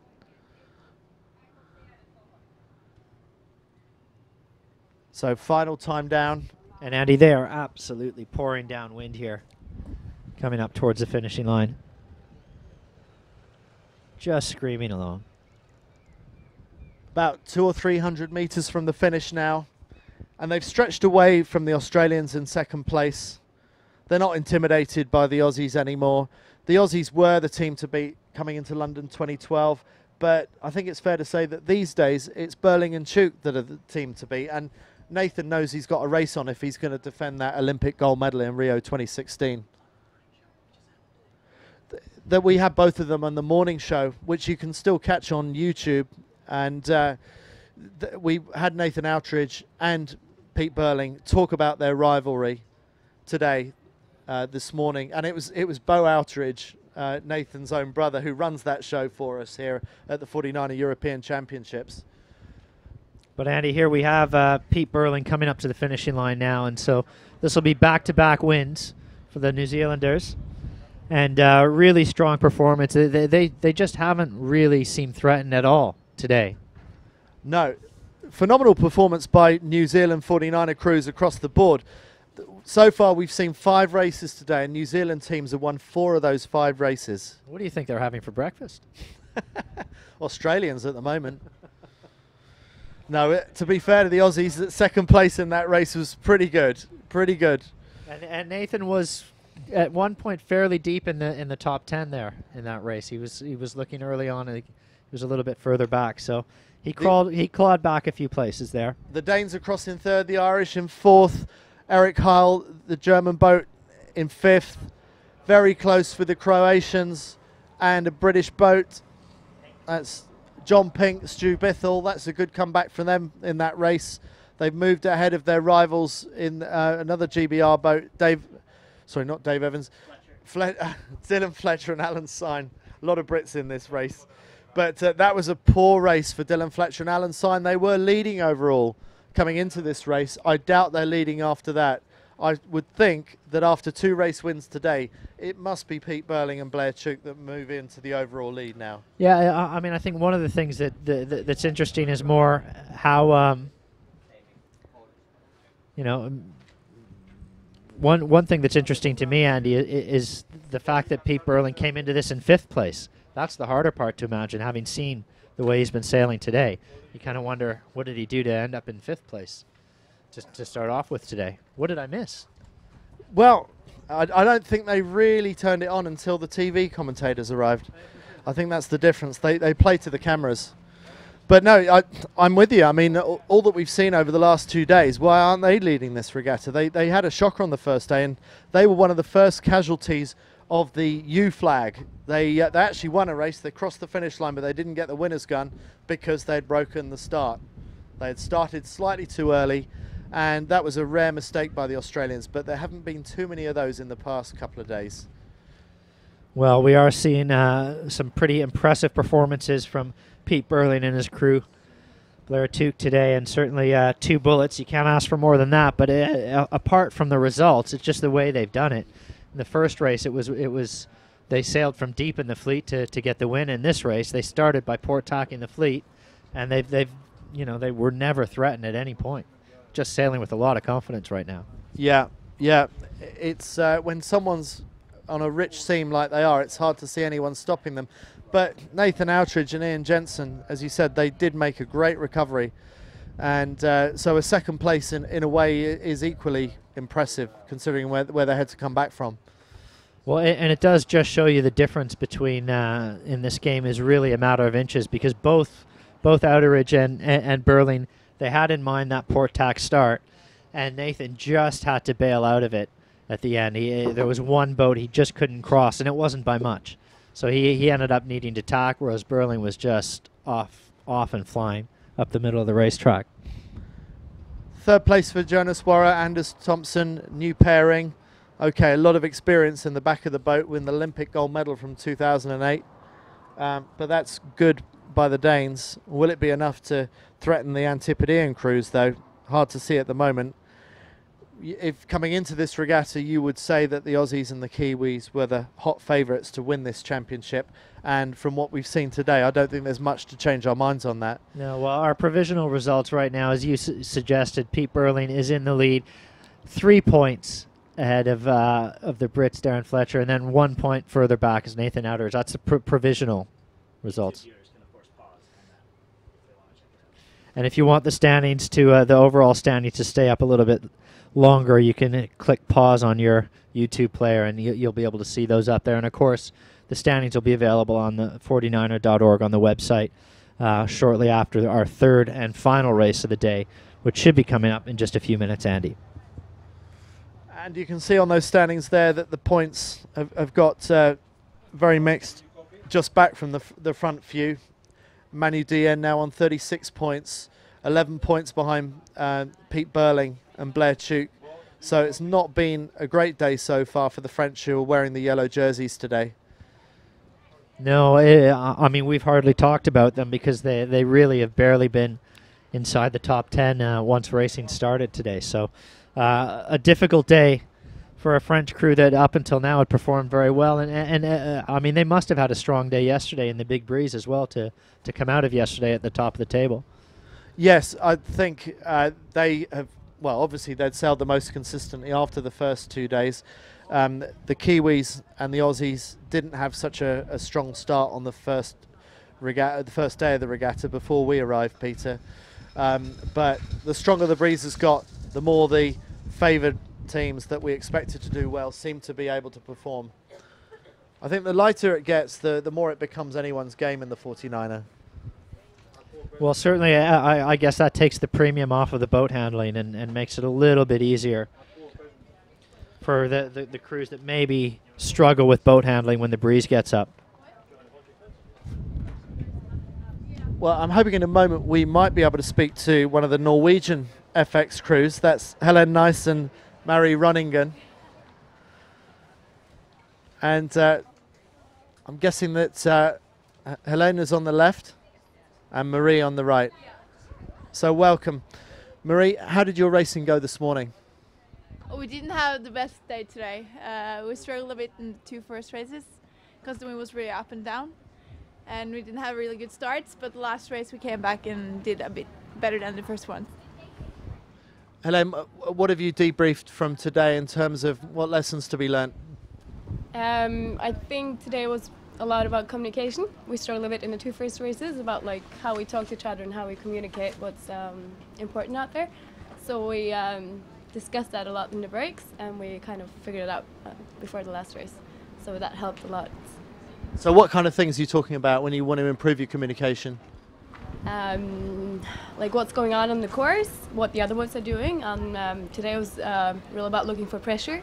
So we talked about like Marie is like always telling where the pressure is and how we're going compared to the other boats, and yeah. So Marie, if you could have the day over again, what would you do differently? Well, in the 2 first races I would definitely have better starts, and it's very important to have a good first tact, to have a good speed and go in the pressure first before the other boats. That's definitely a thing I would do better. And looking for pressure the first race because we were more like the angles and have good speed. So we struggled a bit with the pressure in the first race, which we improved for the last race. Helen, what kind of coaching input do you get during a regatta like this? It's hard to say. Mostly about like how we sail and how we develop through the race, and of course he tells us about the mistakes we made and what we can learn from the race, so we won't do it again in the next race. So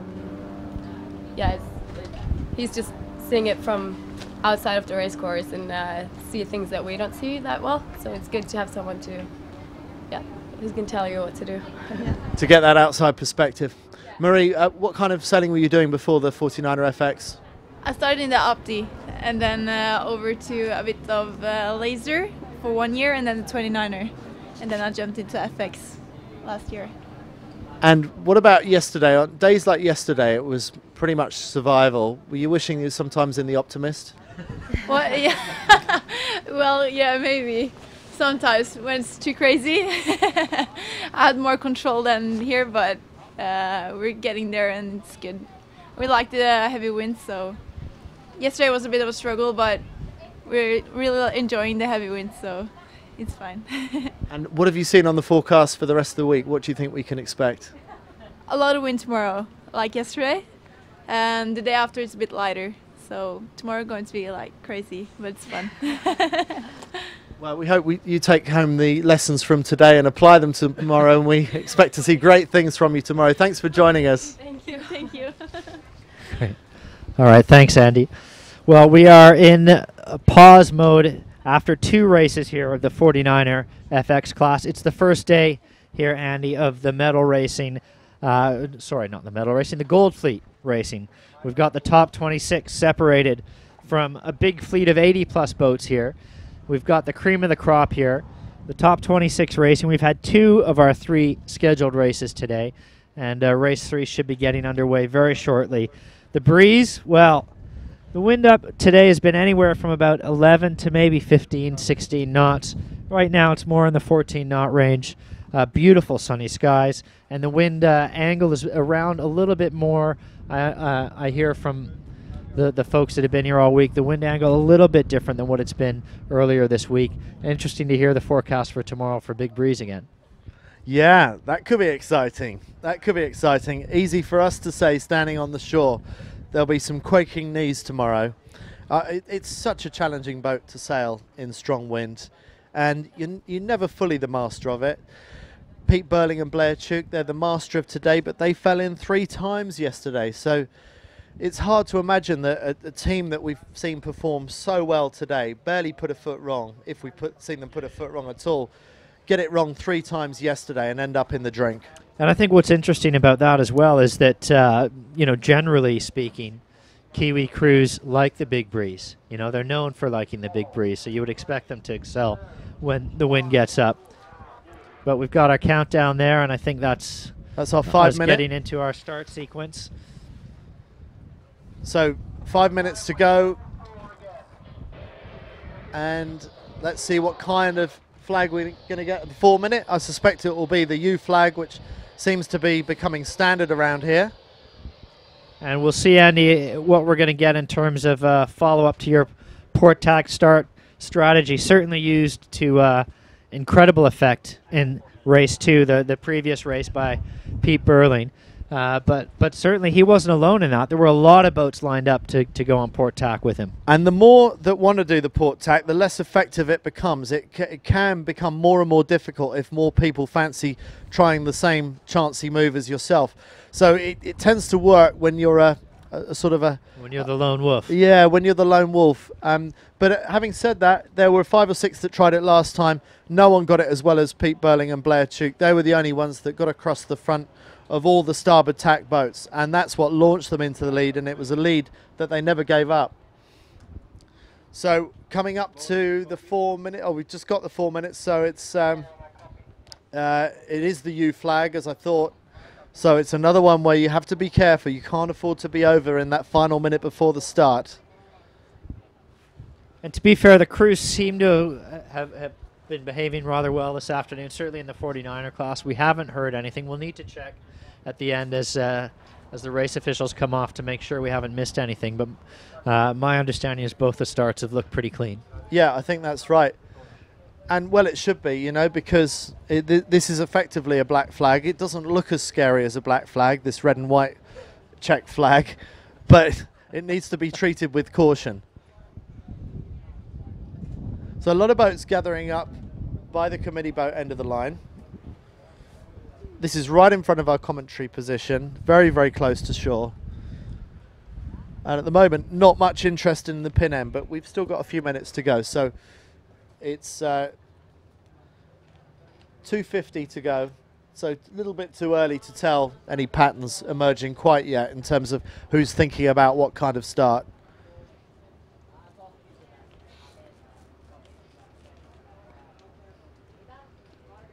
"26 boats in this fleet, but of those 26 we are seeing a few that are looking quite dominant. There's a few now that if they finished outside of the top 10 you'd be surprised and disappointed for them. Definitely a step above the rest. There are a number of teams we haven't mentioned at all so far today. Yeah, that's right, and I think we'll probably see those teams start to get into the mix a little bit more, and certainly the different conditions throw that up different challenges. So if tomorrow we're into the really big survival mode, we may see some of the other crews that start to come to the fore a little bit more. You say that, but actually, although it's not that strong today, it's the guys that have been doing well today that I would expect to do even better in survival conditions. But I take your point. You would expect things to mix up a little bit with a change of conditions. I still can't really see anyone getting past the Aussies and the Kiwis, with the exception of maybe one or two of the British boats and one or two of the Danish and the Italians and the French. There aren't many that can threaten the dominance of the French and the Australians and the Kiwis. Well, Andy, we've got everybody lined up, picking their slots now, picking their lanes. We seem to have a spectator boat in the middle of the starting line right now as well, which will add a little bit of a challenge, but some great shots and great views from people there. So spectator boat going underneath the whole fleet at the moment. Very close. And that is not ideal. No, that seems to be maybe a little bit closer than anybody would have liked right now. And certainly the crews, though, are handling it well. It's just another obstruction, isn't it? Yeah.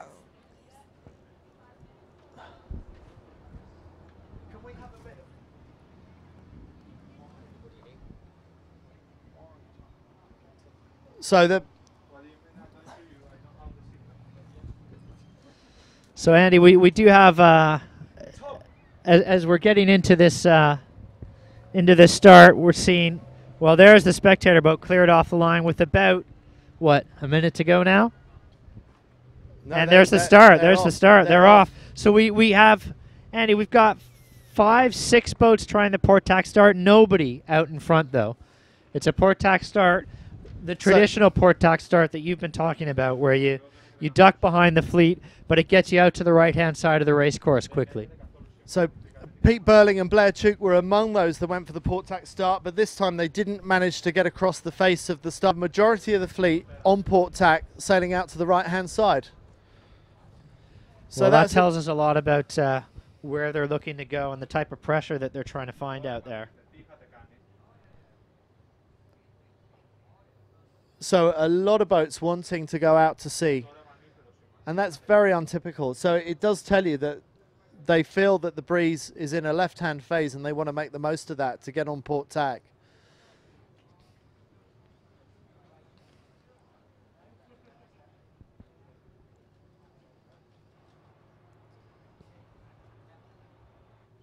So there we see a line of boats all going out towards the right-hand side. And you would have to think that the leader is going to come from one of these boats going out to the right, but who knows? The few boats that did go left in towards the shore, maybe we will see them profit from going in towards the shore. Almost every boat now is on port tack. There's very few on starboard. And the boats furthest inshore are, here we are, the French boat, France 3, Manu Dien, wearing the yellow jerseys for being overnight leaders. They're not leading in the standings overall now, but how is it going to serve them being the most left-hand boat? It looks like either an Italian or Irish boat slightly ahead of them, left of picture. So not going super well for Manu Dien on the left-hand side, but who knows? Bit of a left-hand shift and it could come good.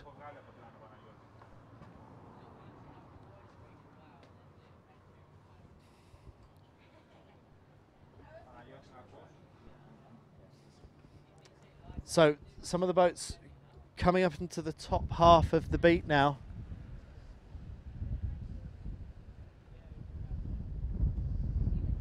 It looks like there's a little bit more breeze on the right-hand side of the course. I think you might be right there, Andy, and certainly that seemed to be the push where everybody wanted to get to, wasn't it? We saw that right off the start line with those port tack starts and even the others, a lot of early tacks. So that could be the reason we saw so much of the trend of the fleet going out towards that side. And it's so unusual to see nearly the whole fleet all on port tack all at the same time. And for it to happen so soon after the start. So, So just by way of explanation, we're down with our tracking here, so it's a little bit difficult to see the boats at the top of the course, but we'll bring you what we can, and certainly we'll be able to follow up much easier when they get down here, and we'll see them through the gates at the bottom. so there's the orange mark left of picture.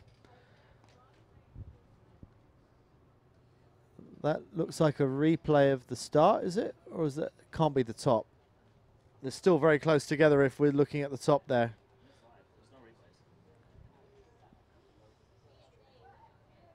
I think that's the long lens, shortening everything and flattening everything. But Still a lot of breeze there. All the boats sailed dead upright with the crew flat to the water, very low on their trapezes. So still very good breeze. yeah, Andy, certainly plenty of wind. And I mean, it's been a big day of racing here. We've had the 3 49er FX races. We're down now to the third of 3 49er races. And we've seen some great action and a little bit more to come as the boats come into their coming up to the finish of our third race as we start to get near the conclusion of our day. With the fleet coming up near the top now, Andy, we're just about to have a mark rounding.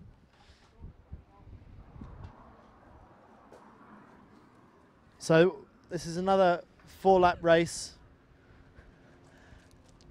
And the first boat's around. It's a white Jenica. Could it be the white Jenica? Yeah, who are you betting on? I'm betting on Pete Burling and Blair Tuke. White Jenica normally and the blue means one behind them. What I'm hoping that we might be able to do fairly soon is speak to Martina Grail, who was wearing the yellow jersey going into today in the FX racing. As she said, not anymore, but we can ask her about that in a moment. So, Martina, welcome. Thanks for joining us. So, you had a sensational regatta up until today. Didn't go quite so well today. What changed for you? Well, I don't really know, but we were always in the header today. It was really hard, always being in the wrong place, always looking to the other place and wishing you'd be there. But I guess it was kind of a day thing, and we hope we're over it tomorrow. Get ready to, well. So not going to think about it too hard? No, not going to think it too hard. Just on the wrong place and the wrong time, yeah. Okay, so we hear that it's going to be stronger winds tomorrow. Is that what you've heard? I haven't seen the forecast one single day, so okay, if you're telling me, okay. So when I tell you that, does your heart race a little bit faster? I think after yesterday, we got more prepared. Okay. Yesterday was a really tough day because I've been with more than a month without sailing with strong winds, so it was really good to stay upright yesterday, and we're very happy. So you stayed upright all the way through yesterday. It was gusting up to something like 25 knots or so? Yeah, it looked like it was gusting a lot. So that is amazing to be able to keep a boat, a 49er FX upright, especially if you've not been training for a month in strong winds. So things just clicked. Are you surprised? Yeah, definitely. Yesterday we were very happy to make it into land safe and safe, and I guess if tomorrow is windy, we'll be more prepared. So coming back into tomorrow, tomorrow is all about winning the yellow jersey back, right? Before you go into the racing for the top 10 in the final day. Yeah, we lost a lot of points today against all our competitors that were close to us, and I think tomorrow will be just about doing good races and not thinking about too much about the points, because in the end it's what it is. So just keep staying close in points. You've had an amazing 2014 season so far. You've won a lot of regattas. Can you remember how many you've won this year so far? I have to count it down. We had Palma, Hieres, and Gara, and yeah, that was it. So obviously one of the ones to look at for winning this European Championship. I think you were second here last year, were you? Yeah. For the Europeans, second at the World Championships. It's finally time to win one of the big ones, isn't it? Win a European title. Yeah, it's funny, but everybody's here, so it's like a mini world championship. So, well, Bottom gate. Nathan Outeridge just cracking the top 10. And if those results were to stand, I think we'd find Pete Burling and leading Nathan Outeridge, and those guys would be the top 2 overall at the end of today. And you know, they came into today in 5th and 6th, and for them to have moved up the leaderboard into 1st and 2nd, well, a pretty incredible day of racing here for both Pete Burling and Nathan Outeridge. But Outeridge struggling a little bit in this one. He's in and out of the top 10, so he's just hanging on. But Burling again sailing away. So it seems like the Kiwis are taking over that mantle of invincibility that the Australians certainly had leading up to London 2012. It just seemed like you could barely take a regatta away from the Australians, but if anyone can, it's those Kiwis right now. Well, yeah, you know, the person who may have a bit to answer to for this would be somebody like Glenn Ashby, because certainly Ashby, as an Australian, you'd think the natural affinity would be with Nathan Outeridge, but he works with Pete Burling at Team New Zealand, and Ashby, of course, I don't think we've seen somebody who's quite so dominant in his class the way he just handles the A-class racing, and maybe he's been giving some tips to Burling about what you need to do to stamp your authority on a class of racing. Because certainly Burling looking very strong here. Well, that's a much better day for them. It could be 3 race wins today. It was 3 capsizes yesterday for Pete Burling and Blair Tuke. Could it be 3 race wins today? Well, they're well on their way. They've got 2 wins. They're leading after the first of what we think will be 4 laps again in this race. And the conditions, Andy, the wind, it seems maybe to be a little bit patchier than it was. I mean, we've talked about it kind of pulsing up and down a little bit all afternoon. And I think at its peak, it's still as strong as it's ever been, but it certainly seems like there's a few areas on the race course where it's maybe not quite as breezy as it is in others. So I think there's still plenty of snakes and ladders to go on this course. So it looks like the boats are still, a good chunk of them are still favouring the seaward side of the course. It's surprising how much it's changed. I wonder if it's just shifted a little bit right, because earlier on in the day and yesterday as well, from a very similar wind direction, it seemed like the left-hand side sailing in towards the shore was the way to go. Seems as the day goes on, that's less and less the case. Yeah, I think you're probably right with that. And we've seen the thing that I think is interesting is we've seen people excel and actually perform really well and have great legs by going either left or right. You know, it hasn't been consistent throughout the day. I think a lot of it is really coming down to boat handling and boat speed. Yeah, well, it's about putting it all together, isn't it? I mean, if you've got good boat speed, it allows you to put yourself in positions you wouldn't otherwise be able to reach. Yeah, and I think we've seen today instances of people maybe being bullied into a choice they wouldn't want going through that bottom gate just by necessity with the amount of traffic. Maybe the side that they wanted, there were too many people there, so they already we've seen that and the result of that a little bit already. But it looks like Burling still in the lead around the top for the second time. And already a big lead for Burling and Tuke. The bow of their boat leaping up and down through the waves. It's quite a nosy boat, the 49er. Ideally, you'd want a longer bowsprit. A longer bowsprit would provide a little bit more lift for the bow. Julian Bethwaite, the designer of the boat, tells me that it's the angle of the luff of your Jenica that determines how much lift you derive. And so the longer your bowsprit, the more lift, but the less forward drive. So there's sort of that trade-off in bowsprit length. But the 49er is quite a sticky boat when it gets windier. Right. Well, it certainly.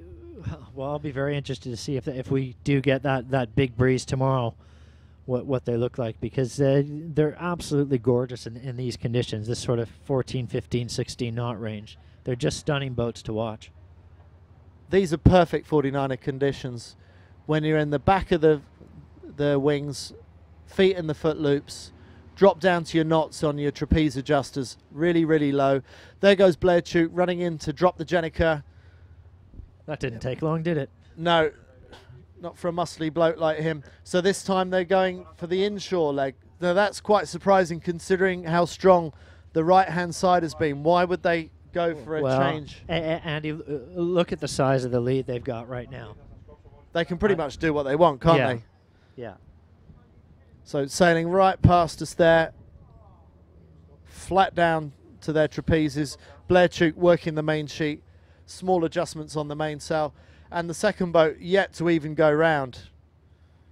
Long way back to the second boat. This is the most dominant performance yet by the Kiwis. Looks like the second boat round is going to be going out to the right-hand side, out to sea. And is it Nathan Outridge in, Jensen going out to sea? I think it is. Eric Kyle, Thomas Plussel going round the left-hand gate, following the Kiwis, round in third place. Then, no, this is Australia 5. This is Nathan Outridge, Ian Jensen going behind Eric Kyle and Thomas Plussel.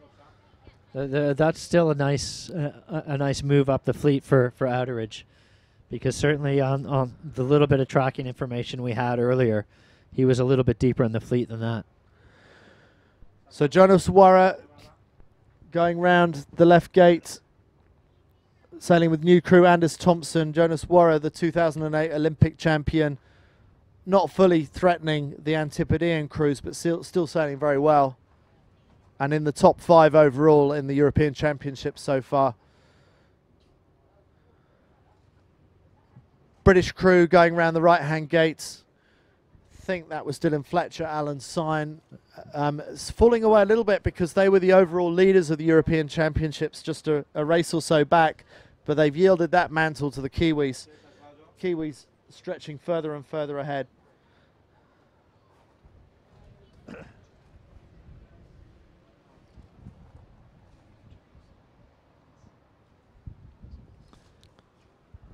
Well, Andy, the bulk of the fleet's still just coming down to the gate, and again, you think about how long ago it was when Pete Burling went through there. He's got an absolutely massive lead in this race. I've got 49er class president Marcus Spillane joining me. Welcome, Marcus. Not only do you have an official role here, but you're also competing here as well. Tell us, why are you competing? How do you manage to do both? Because there's a lot in running the class, let alone sailing the boat. Sure, Andy. It's very simple. I've been sailing in the fleet in this class since '99, and I still love sailing these boats. They're fantastic boats to sail, very challenging. But one of the things I realized from many other classes that I've sailed over the years is that a lot of the times the people that run the class, you know, are the people who may have sailed the class in the past but have not been recent in the class. And I think for me, once every now and then I do a kind of a show piece. I turn up to an event and I'll try and compete, albeit at the back of the fleet, but at least I have a much better understanding what the sailors are going through on the water. It helps when we're talking to the race officers. It helps when we plan events, just to get a real sense of what it's like, what the sailors feel, what they see, what they experience on the water. And I think that's a really helpful thing for me as I'm running the class, to have that sense of perspective. And I do think some of the sailors give me, notwithstanding the slagging for my performance, but I do think I get some bit of respect because I do that, and I think they get a good feel for that, you know. So after yesterday, it was a survival day, and you opted not to go racing. Are you thinking that maybe from your sort of active sailing president role, maybe you should have stabilizers on the boat? Yeah, that's definitely what I need. I think myself and my crew, Sumit Patel, who's an Olympian from 2004, but we sailed an event in Lake Garda in 2009. That was the last time we sailed together. The last time I sailed in a 49er of any kind was in 2011 in Perth. So it literally was 2.5 years to the day to when I stepped in a 49er. And yesterday's conditions, I mean, you know, you look at the top guys, they make it look so easy. But let me tell you, from the guys at the back of the fleet, it is hardcore. And we have a real challenge doing that. And I think, yeah, if there was stabilizers, absolutely, I'd go for them.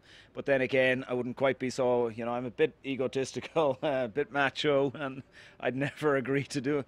You know, I don't know if that's the way to say it. I could have, actually, an interesting point, and it's only in hindsight, I could have sailed an FX rig here. And that would have been an interesting experience, because it's not quite as powerful as the kind of the full rig for the 49ers.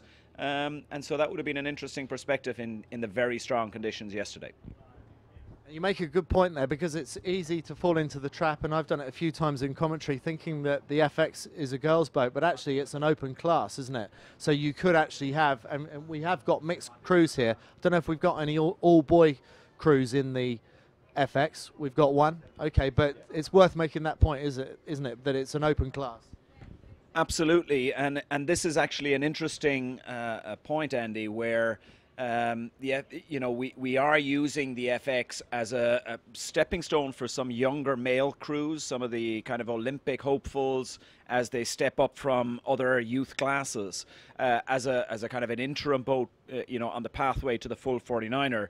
I think the interesting thing, though, and again, this is where dealing with some of the girls who sit on our executive, you know, they really wanted to be an all-girls boat.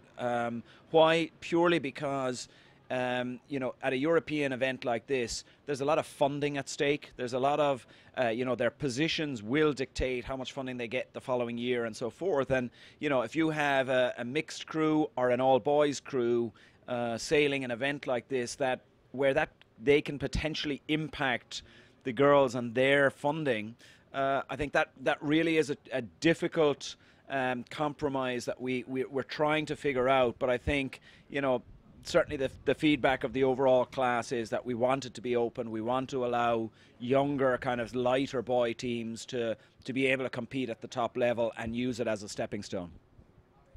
And one of the interesting things about the FX is I hear its top end speed is actually higher than a 49er. The 49er's done about 24 knots, and I understand the FX has done about 27 knots. So you know, the girls that predominantly it's a girls' boat at the moment, they're actually potentially selling a faster boat. Yeah, in certain conditions, there's no question the FX is faster. I think what's interesting, it kind of goes back, and you think about the 49er is now nearly 20 years old in terms of the design and the original kind of concept. The FX really only came in, you know, 2-3 years ago in terms of the design. And if you think about the leap, and to be fair, the hull design has stayed the same. So both 49er and 49er FX use the same hull platform, but the rigs are different. And the reality is that the spinnaker or the gennaker on the FX is taking advantage of that 15-16 years in design improvements, in better knowledge around aerodynamics and so forth. And so the FX kite is actually much more efficient and drives a lot more power in most conditions than the 49er one, which is now almost 16 years old. But the reality again is that we are changing the 49er kite will be brought up to, I suppose, a current design theory and all of that to come in post 2016. So after the next Olympic cycle, the Olympics in Rio, we will have a new design spinnaker and gennaker for the 49er, and that will hopefully, you know, again increase the speed of the 49er downwind. Well, we're still seeing some phenomenal speeds downwind today, and notably by Blair Chuk and Pete Burling from New Zealand. Looks like they're going to win 3 races on the fly today. How do you put down that kind of dominance? What do you think it comes down to when you've been watching them go around the track? I think first of all, they're obviously guys who are in sync with each other. One of the big things about sailing these boats is to have coordination between helm and crew, and there's no question that Peter and Blair are 2 guys who literally almost communicate telepathically at this stage. And they sail, you know, literally as one, and in a boat as high performance as the 49er, I think that is really one of the key things. And you also see it with Nathan Outeridge and Ian Jensen, who've sailed literally since they were kids, and they have an intuitive understanding for what each one does. But I just think, to be fair, Nathan has been out of action to some extent, sailing other boats during the America's Cup. Getting ready for the next America's Cup cycle. And I think, he's really only starting back into that campaign for Rio. And I think you're going to see him improve and join Peter and Blair. But at the moment, Peter and Blair, they have an awesome team. The Kiwi sailing team is so strong across the board. I mean, in the FX, it's Alex Maloney and Molly Meach. The two of them are, right up there, current world champions. And I think, it really is the fact that they work well together, they understand each other, they coordinate together, and they've put a huge amount of time in the boat. So we expect you to put a huge amount of time in the boat tomorrow. It's going to be windier again. Do we expect the class president to be out there racing tomorrow in the big breeze? Yeah, you know what? I'm going to reserve the right to make the call tomorrow morning. But the reality is, after today, with another 4 races in, it's a bit like, we've just had another day's practice. We got our maneuvers down a bit more. And I think, we'll certainly go out in more breeze than we had today. Whether we go out in something that's as hairy as what we had yesterday, I'll make the call there. This is a holiday for me too. It's like I'm here. I have some responsibilities with the class.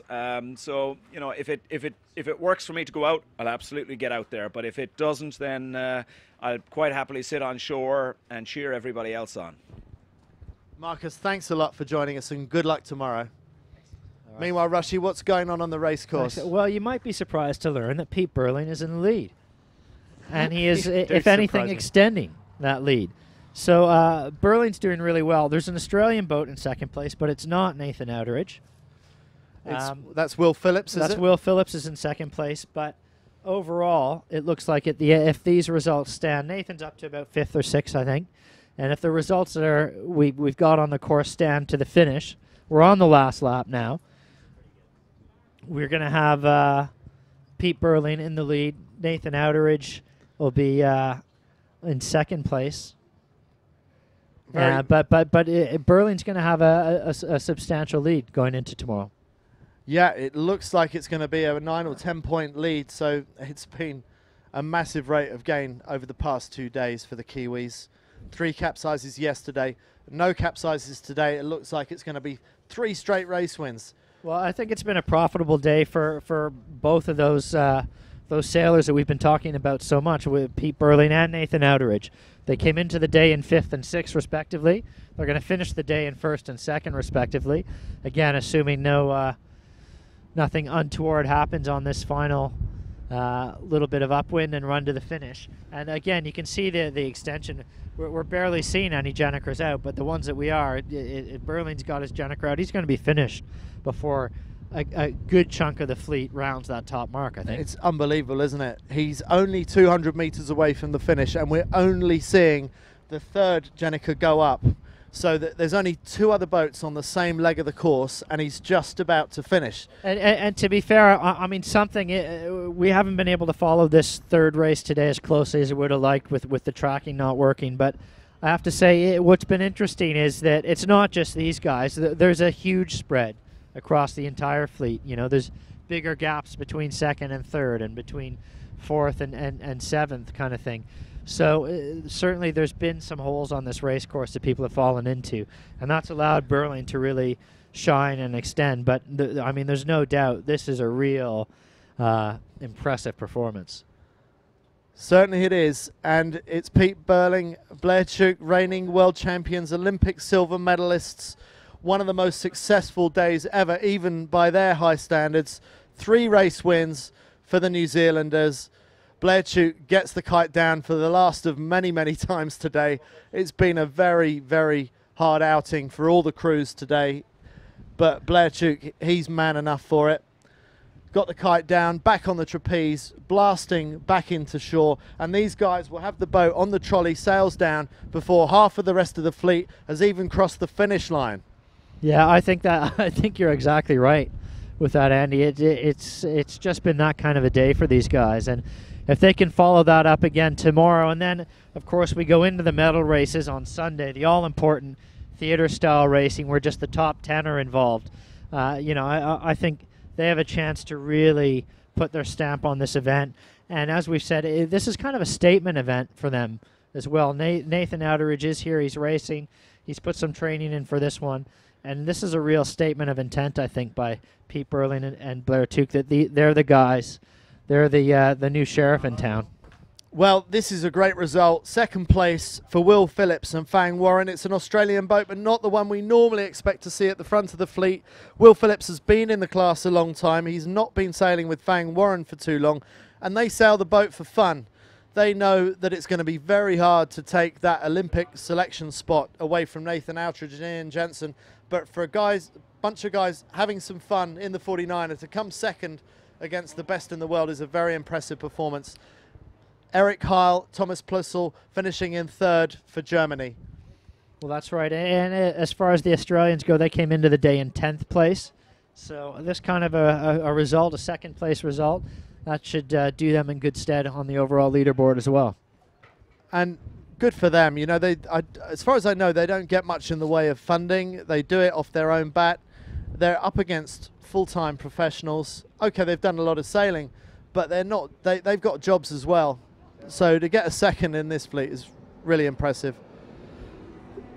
Fourth across the line, it was Jonas Warrer, the 2008 Olympic champion. Then Nathan Outeridge, Ian Jensen, Australia 5 in 5th place in this race, moving into second or third overall, I estimate. The French. I think that's right. It'll depend a little bit. I think their closest competition on the overall leaderboard is probably Dylan Fletcher, isn't it? Yes, it is. Dylan Fletcher and Alan Syne not finishing the day as well as they had started. They were overall leaders in the Europeans just a couple of races back, but they won't be now. That's clearly to the Kiwis. Manu Dien and Stefan Christodis wearing the yellow jerseys, but they'll have to take those off and hand them to the Kiwis this evening. Giuseppe Angelella, Italy 23, crosses the line. And I think that's going to be a bit of a disappointing day for the French coming into this. They really struggled in the first two races. A little bit better now, but yeah, they didn't get off on the right foot today at all, did they?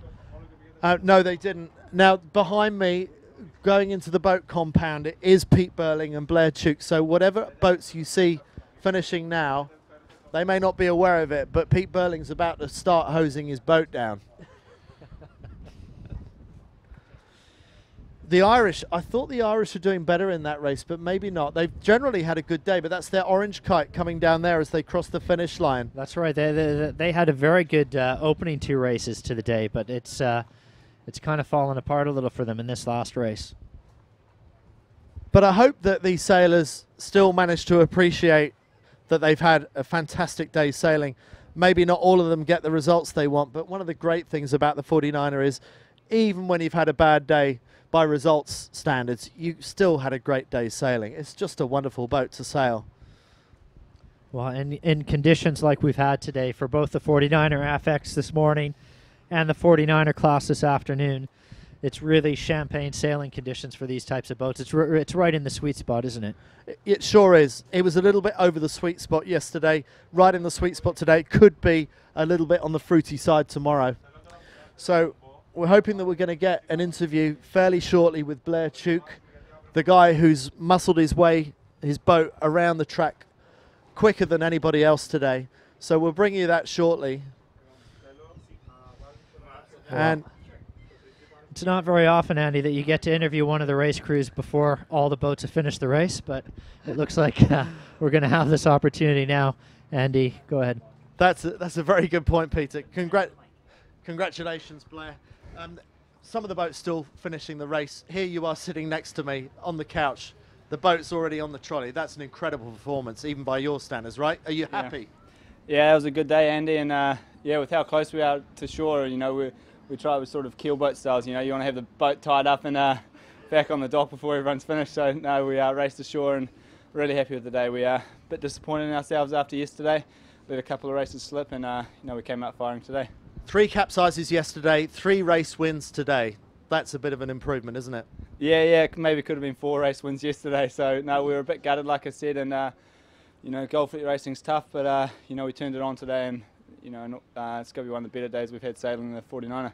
So tell me about that port tack start. I know you were going for the port tack start, but you tell me honestly, you weren't really expecting to be able to cross the fleet, were you? No, at about 1 minute to go or something, she says we might have a chance to actually, do a proper port tacker here. And, at about 30 seconds, we made the call to drop down because we were going to do a late port tacker, sort of the last boat, and we dropped down in front. And and then the rest is sort of history. Got across, and it's almost a race win in itself, getting a proper port tack start. So we're pretty stoked with that. Absolutely, that for me was the highlight of an incredible day. What do you put it down to? I mean, were you just reading the conditions right, or did you just have enough boat speed in hand that you could put the boat where you wanted anyway? A bit of both. The boat was really going well, so we even when it wasn't ideal, Pete didn't have the boat right in the right spot. The boat was going fast, which got us out of a couple of tricky situations. I mean, that first race we did a penalty turn just after the start, so we were sort of last. So the boat was going fast, but Pete did a really good job in putting the boat in some good spots. And I just had to pull the spinnaker up and down a few times today. But you look like you're sailing with an awful lot of confidence right now. How much does that feed into your performance? Yeah, it definitely helps. I think we're undefeated since the Olympics, so we're confident, but we've still got a heck of a lot of work to do. We've got 2 more tough days of racing, Gold Fleet, racing against a lot of the best sailors in the world. So we're not certainly not overly confident, but we're confident in what we do in the boat. I think you've got to be, and we just go and take it one race at a time, really. I see you're not wearing any shoes now. Were you barefoot for the racing today? No, our shoes were on, and don't tell Jez, our team manager, we'll get in trouble. But no, just surf booties, so they get pretty worn out quick on the concrete, so you take them off as soon as you get in. So never own up to going barefoot? No, we do go barefoot in the light winds, but try to keep the shoes on shore. Jez is a little bit against that bare feet, even though we're from Northland and Pete's from Tauranga, so it's pretty hard to keep us in shoes. You probably got more medals than shoes, but congratulations, Blair. That was fantastic to watch you today. Yeah, thank you very much, and looking forward to the next couple of days. Cheers. Best of luck with it. Thanks.